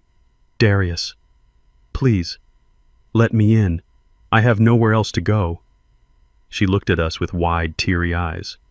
"My parents lost the house," she sobbed. "They are staying in a motel by the airport. It is awful. My father is drinking again. My mother screams all day. I couldn't stay there. I was scared for the baby." She placed a hand on her stomach. "The baby card again.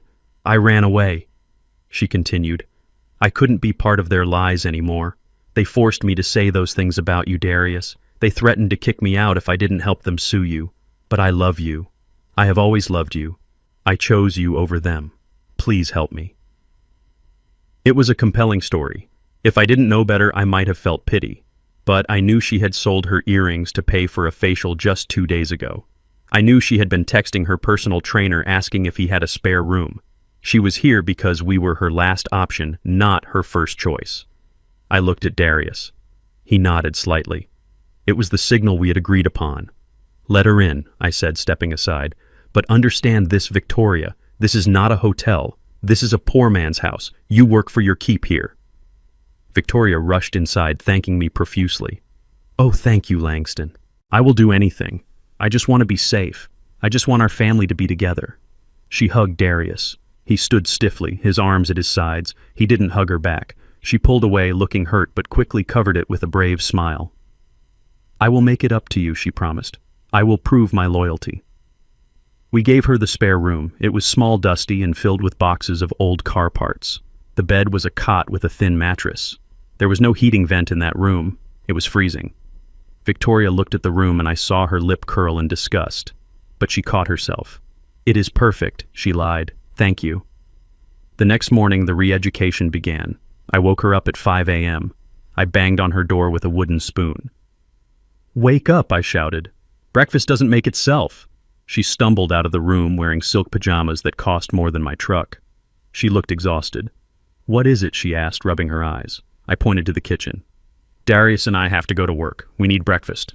You need eggs, toast, and coffee. And then you need to clean the bathroom. It hasn't been scrubbed in a month." Victoria stared at me. Me. Clean the bathroom. But I am pregnant. I shouldn't be inhaling chemicals. Use vinegar and baking soda, I said. It is natural. And it is cheap. Get to work. She gritted her teeth. She wanted to scream. She wanted to throw something. But she remembered the Bentley. She remembered the suit Darius wore. She thought if she played the part of the dutiful wife, she would get the prize at the end. She made the eggs. She burned them. We ate them anyway without complaint. She scrubbed the bathroom. I watched her on the hidden camera I had installed. She cursed the whole time, calling me a dirty old peasant under her breath. She kicked the toilet. She spat in the sink. But when I walked past the door, she smiled and asked if I needed anything else. For 3 days, we made her life a living hell. We turned off the heat to save money. We ate canned beans and Spam for dinner.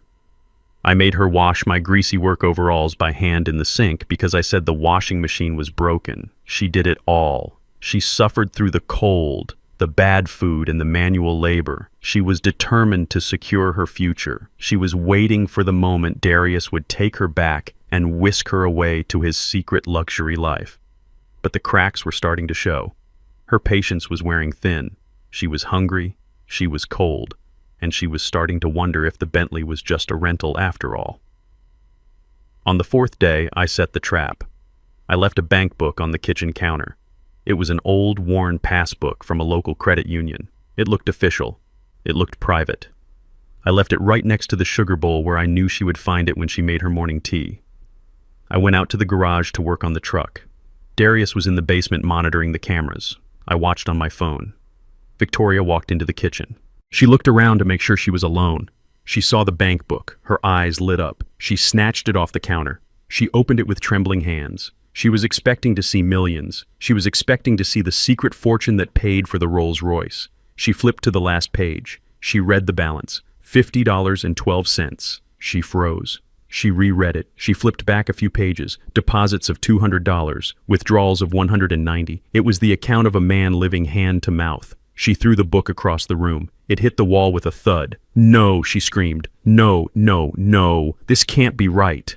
She started tearing through the drawers. She ripped open the cabinets. She was looking for the real money. She was looking for gold bars, cash deeds, anything. She found nothing but old receipts and coupons for discount soup. She was screaming now, animalistic shrieks of rage. She grabbed a vase from the shelf, a cheap ceramic thing I bought at a yard sale, and smashed it on the floor.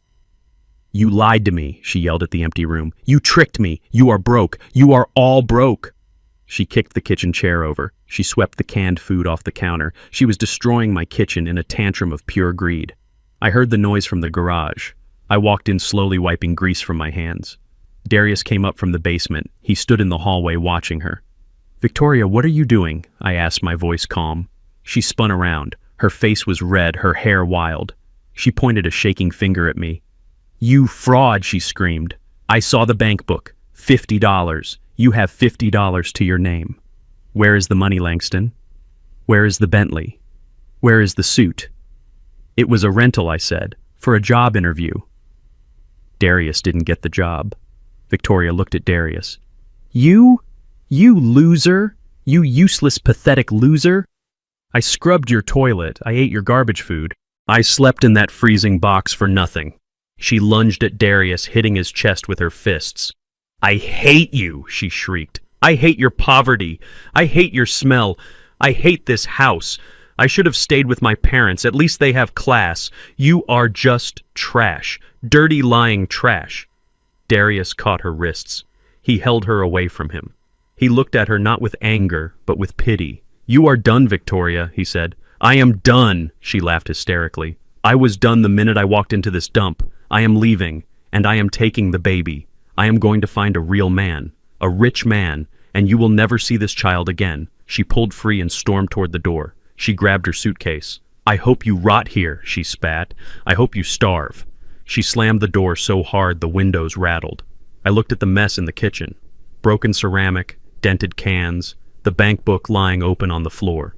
Darius walked over and picked it up. He dusted it off. "She didn't look at the other book," he said. I smiled. "No, she didn't."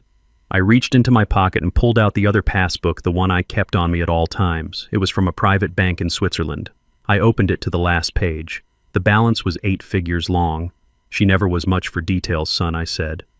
Darius looked at the door where his wife had just walked out of his life forever. "She showed us who she is, Dad," he said. "Yes, she did. And now the whole world is going to see it too." I pointed to the small red light blinking on the smoke detector in the kitchen. It wasn't a smoke detector. It was a 4K camera with audio.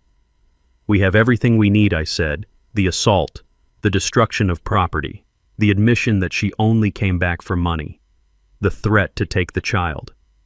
It is all recorded." Darius nodded. He looked relieved. The burden of loving her was finally gone, replaced by the clarity of the truth. "Send it to Thorne," he said. "Add it to the file." I pulled out my phone. "Done," I said. "Now let's clean up this mess. We have a court date to prepare for, and I want the kitchen to be spotless when we celebrate our victory." The process server who arrived at my door was not the usual bored courier. He was a man in a tactical vest accompanied by 2 private security guards. Richard Sterling wanted to make sure I knew this was an act of war. He handed me a box. It was heavy. Inside was a lawsuit thick enough to stop a bullet. $5 million. That was the number printed on the first page. They were suing Darius for emotional distress, breach of contract fraud, and loss of future earnings. They claimed my son had orchestrated a long con to infiltrate their family and steal their wealth. The irony was so thick I could taste it. They had hired Preston Vane. In this city, the name Vane was synonymous with destruction. He was known as the White Shark. He did not just win cases. He ate the opposition. He cost $1,500 an hour, and he required a $500,000 retainer up front. Richard Sterling must have liquidated his last remaining assets or borrowed from a loan shark to afford him. He was betting everything on this kill. He wanted to bankrupt us. He wanted to put Darius in jail for fraud. He wanted to see me begging on the street. I sat at my kitchen table reading the complaint. It was a work of fiction. It painted Victoria as a saint and Darius as a predator. It described me as a violent, unhinged derelict who had physically threatened Richard at the wedding. It was a lie from start to finish. Darius sat across from me. He was pale. He read the name on the legal filing and closed his eyes. "Preston Vane," he whispered. "We are dead, Dad. We need a legal team. We need the best firm in the city. Call Thorne. Tell him to hire everyone." I closed the folder. I took a sip of my coffee. "No," I said. "We are not hiring a team, and we are not calling Thorne." Darius looked at me as if I had lost my mind. "Dad, this is a $5 million lawsuit. If we lose, they can garnish my wages for the rest of my life. They can take everything. We cannot fight Preston Vane alone." I stood up and walked to the window. I looked at the old truck parked outside. "We are not fighting him alone," I said. "You are fighting him." Darius stood up. "Me. I am an architect, not a lawyer. I don't know the first thing about court procedures. Vane will eat me alive." "That is exactly the point," I said, turning to face him.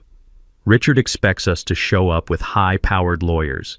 He expects a dogfight. He wants to see me spend my money defending you. He wants to drain my resources. But if you walk in there alone, representing yourself, he will see weakness. He will see a lamb walking into the slaughterhouse." I walked over to Darius. Arrogance is a blinder son. When a man thinks he has already won, he stops looking at the ground in front of him. He stops checking for traps. Richard and Vane will be so focused on crushing you they won't notice the net closing around them. Darius looked terrified. "But Dad, what if I mess up? What if I say the wrong thing?" "You won't," I promised, "because you are not going to argue the law. You are just going to tell the truth, and when the moment is right, I will step in." The day of the hearing, the courthouse was packed. Richard had leaked the court date to the press. He wanted an audience for our execution. Camera crews lined the steps. Reporters shouted questions as we walked up. They asked Darius why he hit his pregnant wife. They asked me if I was a violent alcoholic. We said nothing. We just walked. I wore my old gray suit, the one from the wedding. Darius wore a simple, off-the-rack jacket. We looked like exactly what they said we were. Poor, desperate men. Inside the courtroom, the contrast was stark. On the plaintiff's side, Preston Vane sat surrounded by a team of 4 junior associates. They had laptops, stacks of leather-bound files, and expensive water bottles. Richard and Victoria sat behind them looking somber and victimized. Victoria dabbed at dry eyes with a tissue. Richard glared at me with pure hatred. On our side, there was just Darius and me. The table was empty except for a single notepad and a pen. The bailiff announced the arrival of the judge. "All rise for the Honorable Judge Harriet Ross." I stood up. I kept my head down. Judge Ross walked in. She was a stern woman with steel-gray hair and eyes that missed nothing. She took her seat. She looked at the plaintiff's table. She nodded at Vane. Then she looked at our table. Her gaze lingered on me for a fraction of a second. Judge Ross and I sat on the board of the City Children's Hospital together. I had anonymously donated the new oncology wing 3 years ago. She knew exactly who I was. But she also knew I valued my privacy. She didn't blink. She didn't smile. She just opened the file. "Mr. Bennett," she said, addressing Darius, "I see you have no legal counsel present. Do you require a continuance to find a lawyer?" "No, Your Honor," Darius said, his voice shaking slightly. "I will be representing myself." A ripple of laughter went through the courtroom. Richard Sterling smirked openly. Preston Vane leaned back in his chair and whispered something to his associate, who chuckled. They thought it was over before it began. "Very well," Judge Ross said.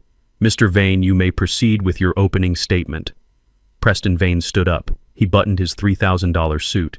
He walked to the jury box. He moved like a predator. He didn't look at his notes. He didn't need them. He knew how to destroy people.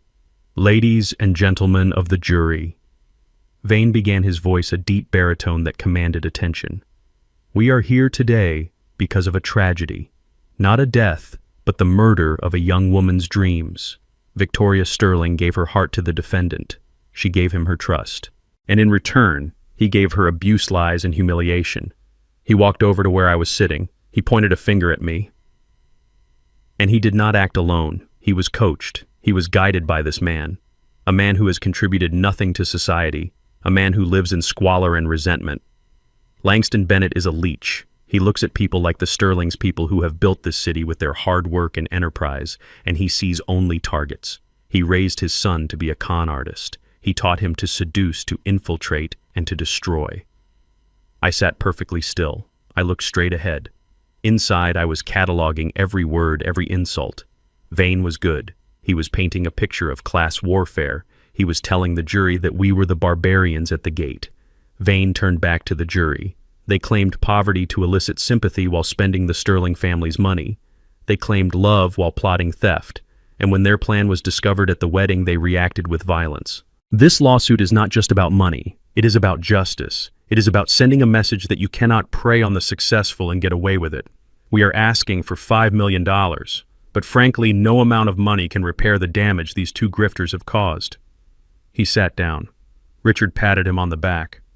Victoria looked at the jury with big, sad eyes. The jury looked at us with disgust. Vane had done his job.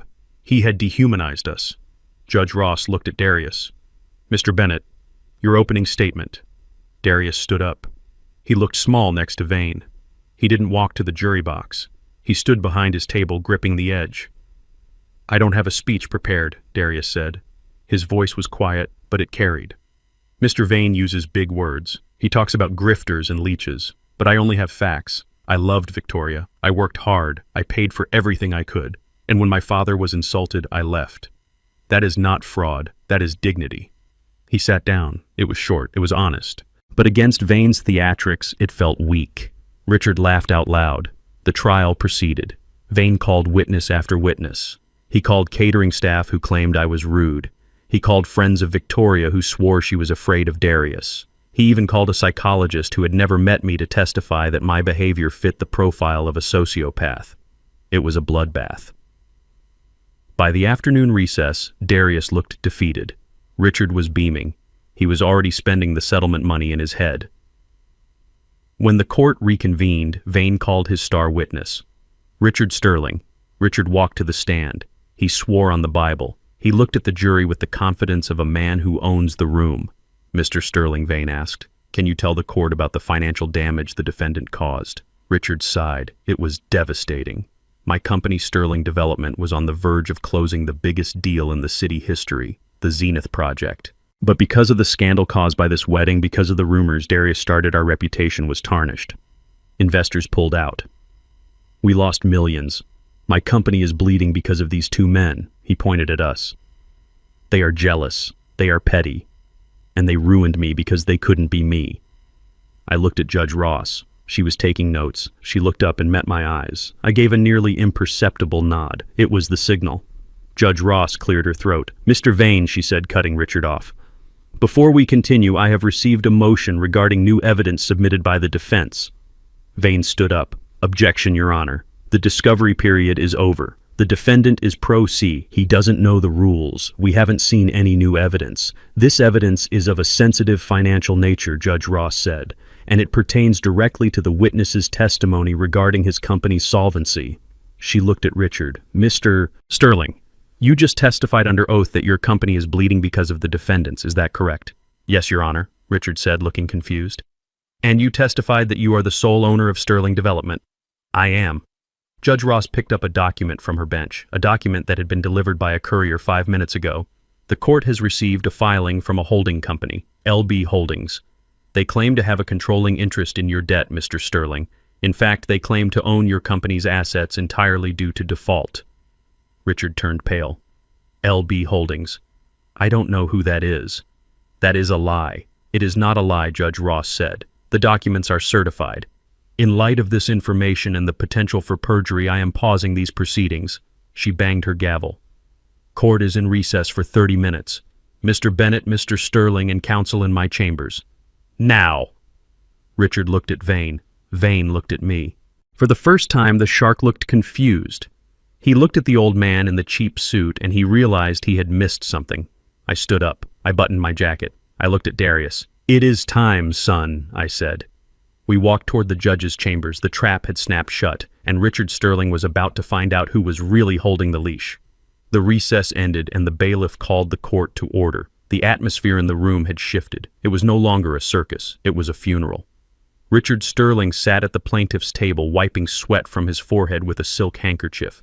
He looked at Preston Vane for reassurance, but for the first time the white shark looked uneasy. Vane was whispering furiously to his associates, scanning the legal code on his tablet, trying to figure out what legal maneuver Judge Ross was pulling. They thought the judge was just being difficult. They thought they could object their way out of this. They were wrong. The heavy double doors at the back of the courtroom swung open. It was not a quiet entrance. It was an arrival. Thorne walked in. He was not wearing the nondescript suit of a corporate drone. He was wearing a bespoke charcoal three-piece suit that cost more than the average car. He carried a briefcase made of Italian leather. He walked with the stride of a man who knows he is the most dangerous person in the room. He did not look at Darius. He did not look at me. He walked straight to the center of the room and stood before the bench. "Who is this?" Vane barked, standing up. "Your Honor, I object to this interruption. This man is not counsel for the defense." Judge Ross looked over her glasses. "You are correct, Mr. Vane. He is not counsel for the defense. He is here representing an interested third party, a party with a priority claim on the plaintiff's assets." Thorne turned to face the room. He placed his briefcase on the evidence table. The click of the latches opening echoed in the silent room. "My name is Arthur Thorne," he announced, his voice projecting clearly without a microphone. "I am the Chief Legal Officer for LB Holdings. I am not here to defend Darius Bennett. I am here to enforce a lien." Richard laughed nervously. "A lien? What are you talking about? I don't owe LB Holdings anything. I don't even know who they are." Thorne pulled a stack of documents from his case. They were thick, bound in blue legal covers. He held them up. "You know who we are," Mr. Sterling, Thorne said. "We are the entity that purchased your construction loans 3 weeks ago. We are the entity that bought your equipment leases last Monday. And as of 9 o'clock this morning, we are the entity that exercised the default clause in your primary business line of credit." The courtroom began to murmur. Richard stood up, his face turning red. "That is impossible," he shouted. "My credit is fine. I have 30 days to cure any default." Thorne walked over to the plaintiff's table. He dropped the heavy stack of documents in front of Richard. It landed with a dull thud that sounded like a coffin closing. "You had 30 days, Thorne corrected. "But you missed a payment on your insurance liability bond. That triggered an immediate acceleration clause. We called the debt, Mr. Sterling. All of it. $40 million. Richard looked at the papers. His hands were shaking so hard he couldn't turn the pages. He looked at Vane. "Do something," he hissed. "Fix this." Vane picked up the contract. He read the first page. His face went pale. He looked at Thorne. He looked at the judge. He sat down slowly. "It is ironclad," Vane whispered. "They own it all, Richard. They own the company." The reality hit Richard Sterling like a physical blow. He staggered back. He grabbed the edge of the table to support himself. "No," he gasped. "No. This is a mistake. I am Richard Sterling. I am a pillar of this community. You can't just come in here and take my company." Thorne ignored him. He turned to the judge. "Your Honor," Thorne said, "since the plaintiff, Mr. Sterling, is currently bankrupt and his assets have been seized by my client, he lacks the standing to fund this lawsuit. Furthermore, the funds he used to pay Mr. Vane's retainer were drawn from a frozen account. Technically, that money belongs to LB Holdings." Vane looked up sharply. He realized he wasn't going to get paid. He started packing his bag immediately. Richard looked around the room. He saw the reporters typing furiously on their laptops. He saw the jury looking at him not with admiration, but with pity. He saw his empire crumbling into dust in real time. "Who is doing this?" he screamed, his voice cracking. "Who is LB Holdings? Who is trying to destroy me?" Thorne smiled. It was a cold, professional smile. "My client is a private investor," Thorne said. "A man who values detailed craftsmanship and prompt payment, a man you know very well." Richard looked confused. "I don't know any investors like that. Who is he? Tell me his name." Thorne turned and looked at the defense table. He looked directly at me. "Mr. Bennett," Thorne said, "would you like to introduce yourself to your employee?" I stood up. I didn't stand up like the old man with the bad back. I didn't hunch my shoulders. I stood up to my full height of 6 feet 2 inches. I unbuttoned the cheap gray jacket I had worn to the wedding. I took it off and draped it over the back of the chair. Underneath, I was wearing a black dress shirt rolled to the elbows, revealing the Rolex Daytona on my wrist. It was the only piece of jewelry I allowed myself to wear today. I walked out from behind the defense table. I didn't walk with a shuffle. I walked with the heavy, measured tread of a man who has walked through fire and come out carrying the torch. The courtroom went silent. Even the court reporter stopped typing. I walked to the center of the room. I stood next to Thorne. I looked at Richard. He was staring at me, his eyes wide, his mouth open. He looked at my watch. He looked at my posture. He looked at the cold, hard intelligence in my eyes that I had hidden for years. "You," Richard whispered, "you are the mechanic. You are the trash." I took a step closer. "I am the bank, Richard," I said. My voice was deep and resonant, filling the room without effort. "LB Holdings stands for Langston Bennett." Richard shook his head. "No, that is impossible. You live in a shack. You drive a rust bucket. You are poor." I laughed. It was a low, dark sound. I lived in a shack because I didn't need a mansion to know who I was. I drove a truck because it got the job done. I let you believe I was poor because I wanted to see if you were a man or a parasite. I pointed to the stack of documents on his table. "You failed the test, Richard. You mocked my son. You tried to destroy his life because you thought we were weak. You thought money made you a god. But you don't have money, Richard. You have debt. And I bought it all." I turned to the jury. They were mesmerized. "This man," I said, pointing at Richard, "is not a victim. He is a fraud. His company has been insolvent for 2 years.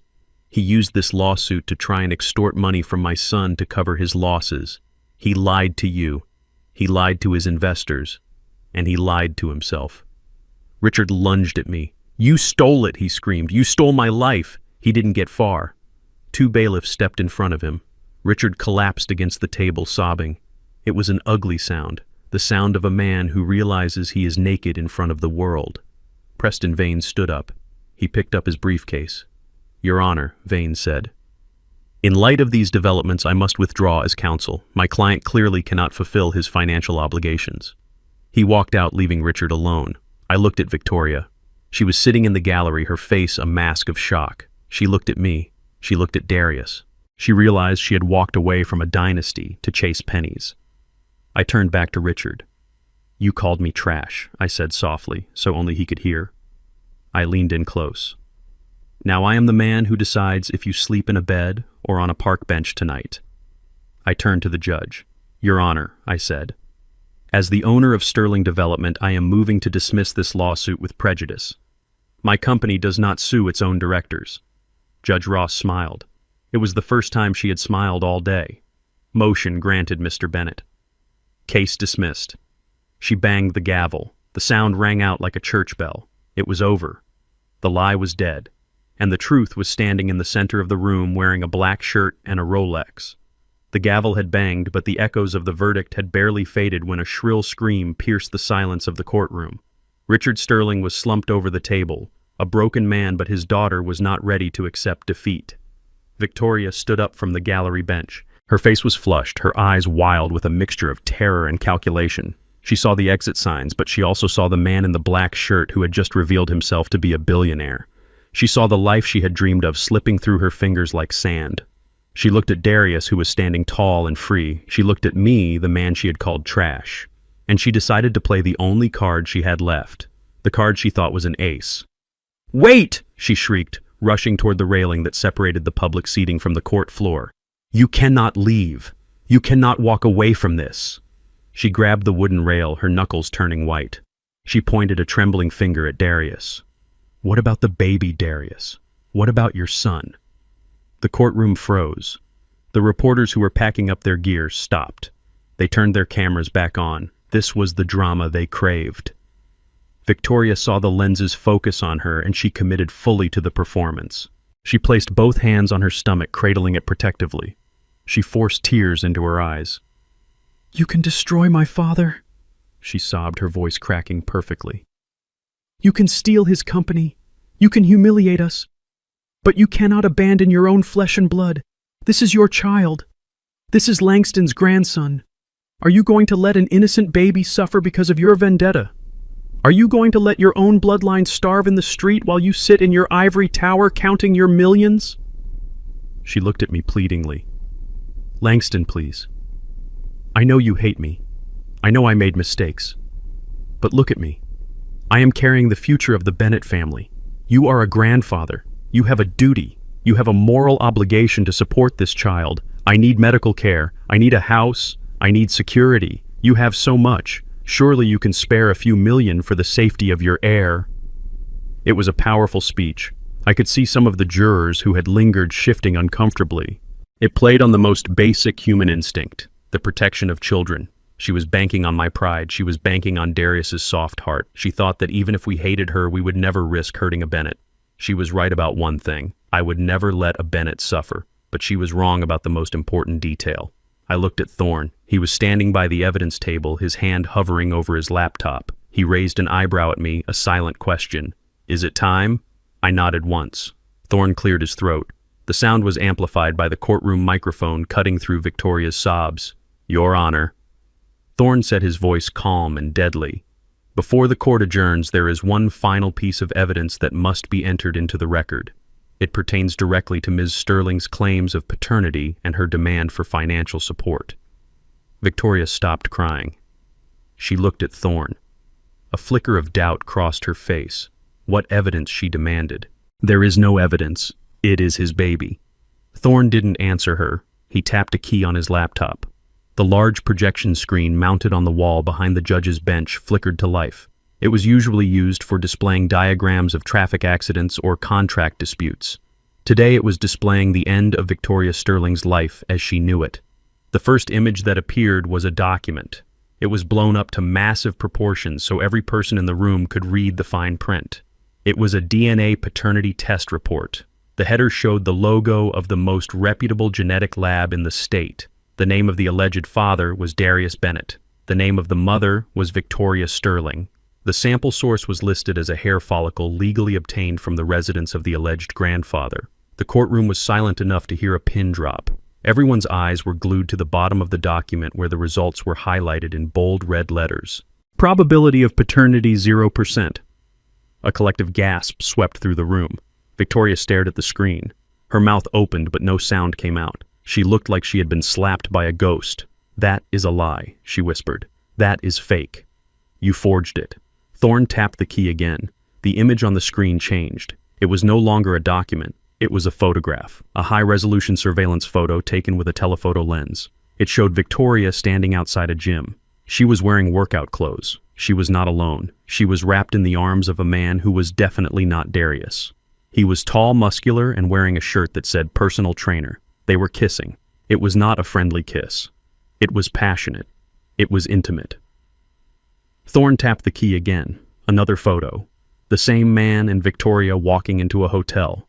The timestamp in the corner of the photo was dated 3 months ago. The exact week Darius was in the hospital, sitting by my bedside while I recovered from a minor surgery, I had kept quiet. "The dates do not lie," Ms. Sterling Thorne said, his voice ringing out. "At the time of conception, Darius Bennett was nowhere near you. He was caring for his father. You, however, were caring for Mr. Chad Miller, your fitness instructor." The courtroom erupted. The reporters were shouting questions. The flashbulbs were blinding. Victoria stood at the railing exposed. Her lie was stripped away layer by layer until there was nothing left but the ugly truth. She looked at the photos. She looked at the trainer's face beaming down at her from the screen. She couldn't deny it. The evidence was overwhelming. She turned to Darius. Her face was pale, her eyes wide with panic. She reached out her hand over the rail, trying to grab him, trying to find purchase on the cliff edge she was falling from. "Darius, please," she begged. "It doesn't matter. We can make it work. I can explain. It was a mistake. I was lonely. You were always working. You were always with your dad. I needed comfort." Darius looked at her hand. He didn't take it. He stepped closer to the rail, not to comfort her, but to say goodbye. He looked at her face, the face he had once thought was the most beautiful thing in the world. Now he saw only a stranger. He saw a mask that had slipped. He didn't scream. He didn't rage. He didn't look like a victim anymore. He looked like a CEO. "I don't hate you," Victoria Darius said. His voice was soft, but it carried through the silent room. Victoria stopped crying. She looked at him with a glimmer of hope. "You don't," she whispered. "No," Darius shook his head. "Hate takes energy. Hate implies that you still have power over me, and you don't." He looked up at the screen at the photos of her betrayal. "I pity you," he said. You had everything. You had a man who loved you. You had a family that would have embraced you. If you had been honest about your parents' struggles, my father would have helped them. If you had been loyal, we would have given you the world." He looked back at her. "But you traded a dynasty for a gym membership, Victoria. You traded a legacy for a quick thrill and a lie. You are going to wake up tomorrow and you are going to realize that you sold a diamond to buy a piece of glass." Darius turned his back on her. He walked over to where I was standing. He stood beside me, shoulder to shoulder. "Goodbye, Victoria," he said without looking back.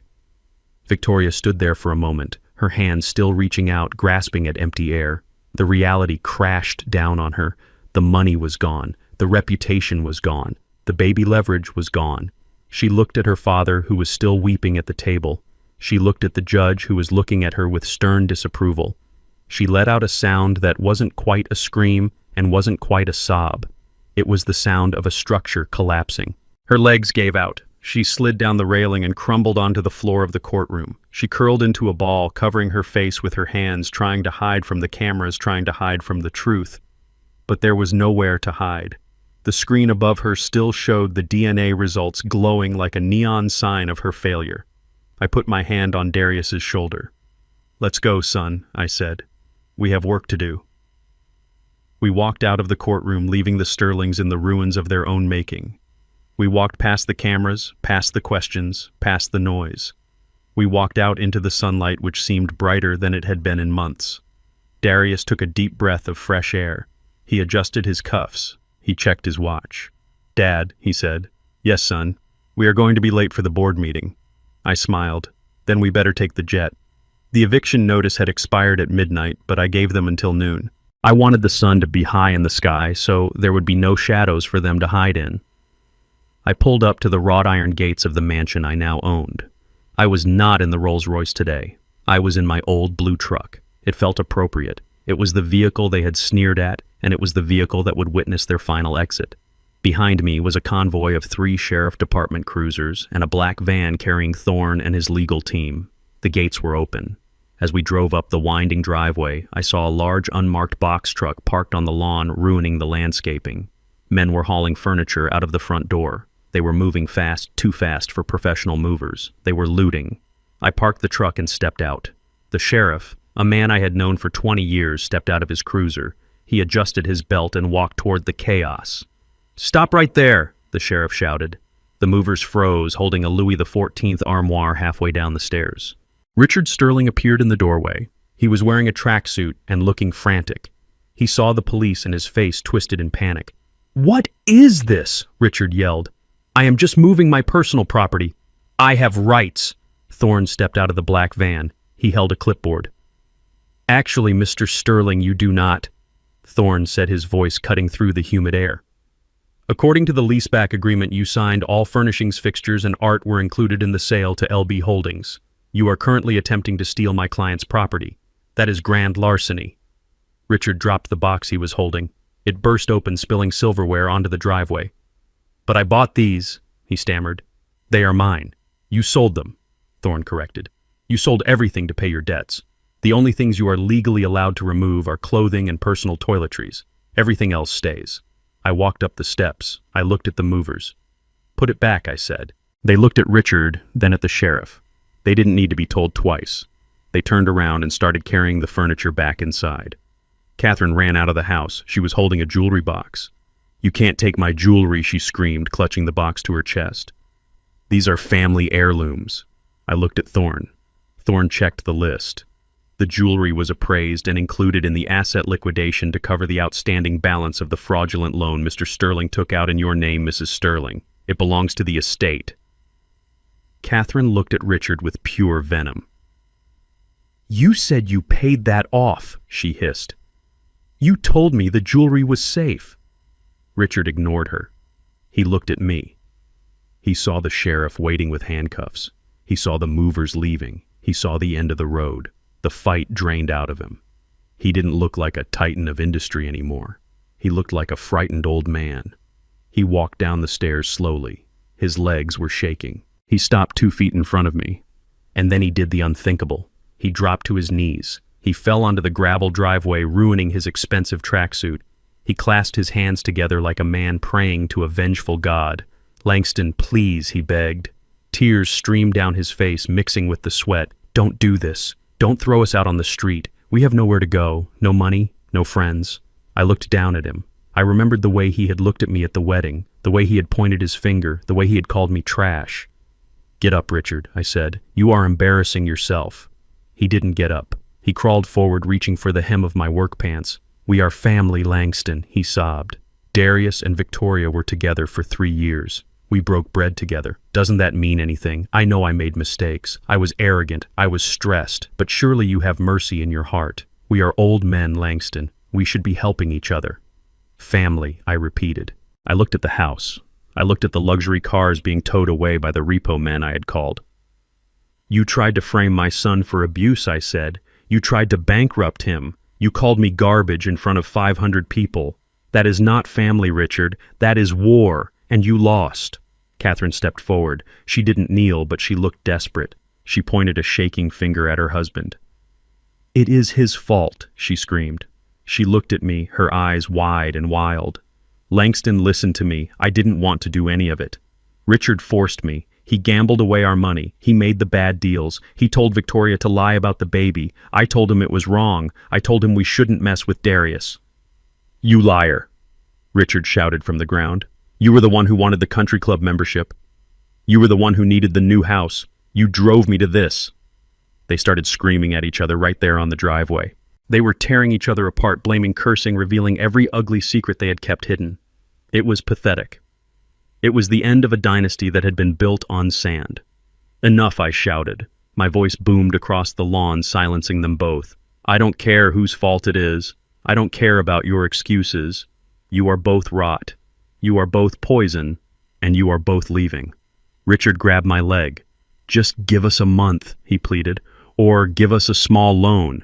Just enough to get an apartment. $10,000. That is nothing to you. Please, Langston. You are a billionaire. You won't even miss it." I pulled my leg away. I stepped back. I looked at Thorne. "Is the representative here?" I asked. Thorne nodded. He signaled to a car that had just pulled up. A woman in a modest suit got out. She looked kind but serious. Richard looked at her confused. "Who is that? Is that a social worker?" I turned to Richard and Catherine. "You want to know what I'm going to do with this house?" I asked. Richard looked hopeful. "Are you going to let us stay?" "No," I said.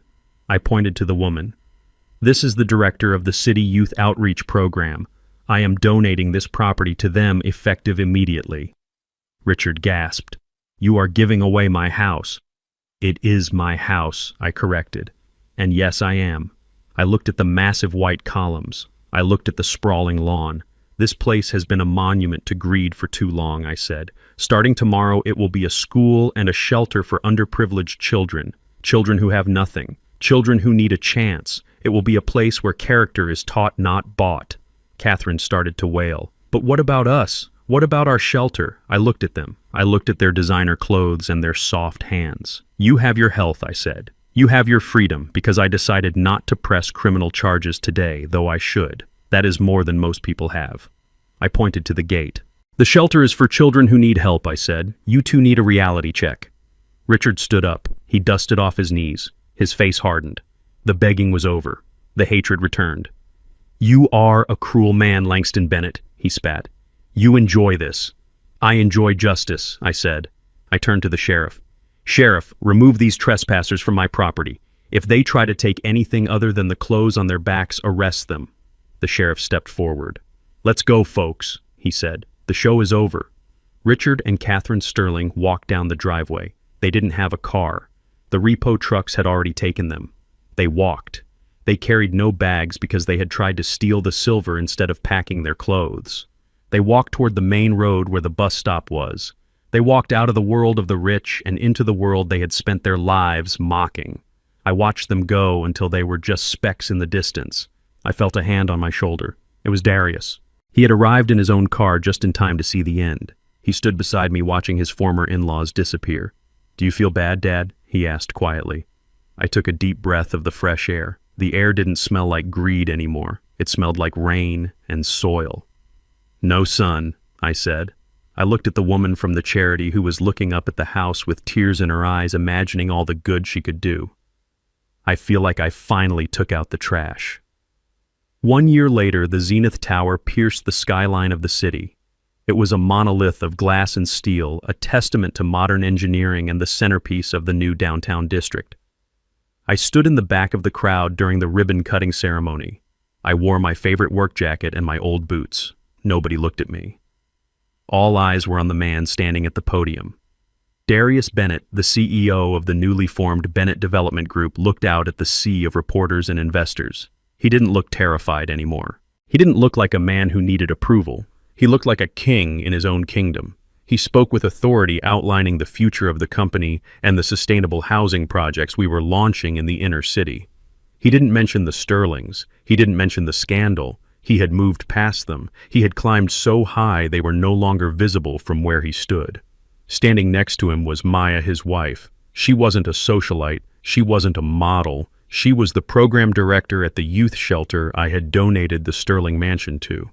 They had met during the transition when Darius was personally overseeing the renovations to turn the ballroom into a cafeteria. They had married 3 months ago in my backyard. There were no 500 guests. There were no crystal chandeliers.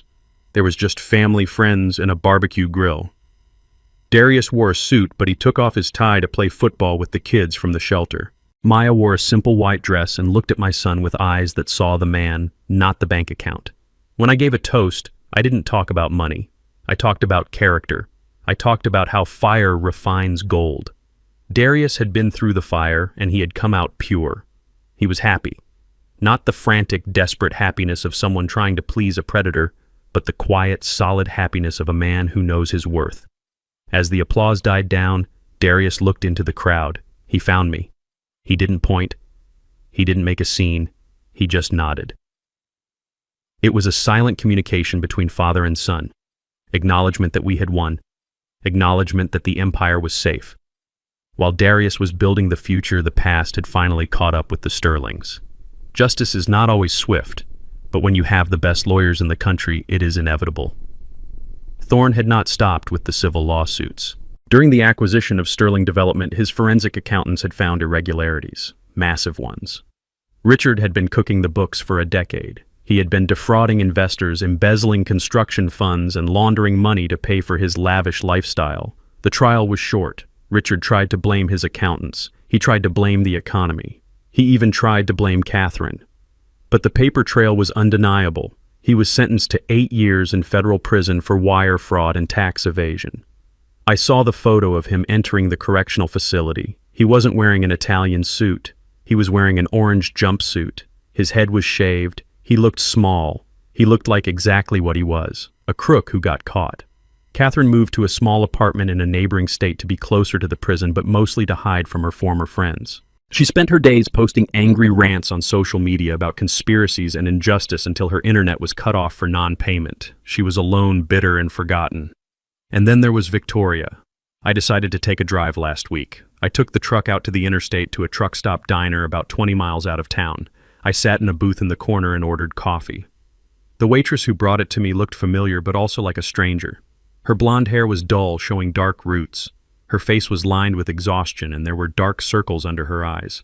Her hands, the hands that used to hold champagne flutes, were chapped and red from scrubbing tables. Victoria put the cup down. She spilled a little in the saucer. She sighed loudly, annoyed at her own clumsiness. She wiped it up with a dirty rag. She looked at me.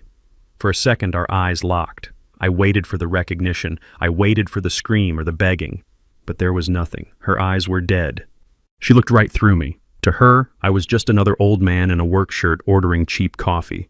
I was just another customer she had to serve to make rent. She had spent her life judging people by their appearance, and now that blindness was her prison. She didn't know she was serving the billionaire she had tried to rob. She just knew her feet hurt. I left a $100 tip on the table. Not out of kindness, but as a final reminder that I could afford to be generous, and she could not afford to be proud. I drove back to my house as the sun began to set. I parked the truck next to the porch. The gravel crunched under the tires, a sound I loved more than any symphony. I walked up the steps and sat in my old rocking chair. The wood creaked. It was a familiar, comforting sound.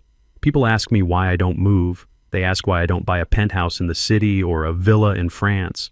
They say a billionaire shouldn't live in a shack. They don't understand. This isn't a shack. This is my home. This is where I raised a good man. This is where I planned a war and won it without firing a shot. I looked out over the yard. I could see the fireflies starting to dance in the twilight.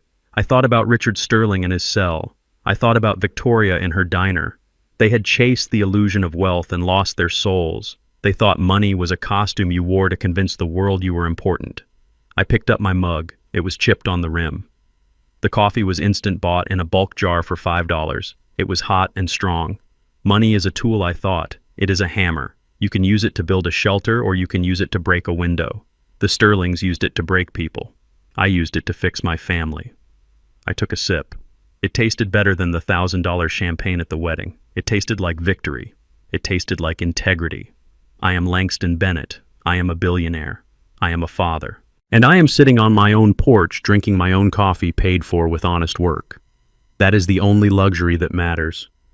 I watched the stars come out one by one. The world was quiet. My son was safe. My conscience was clear.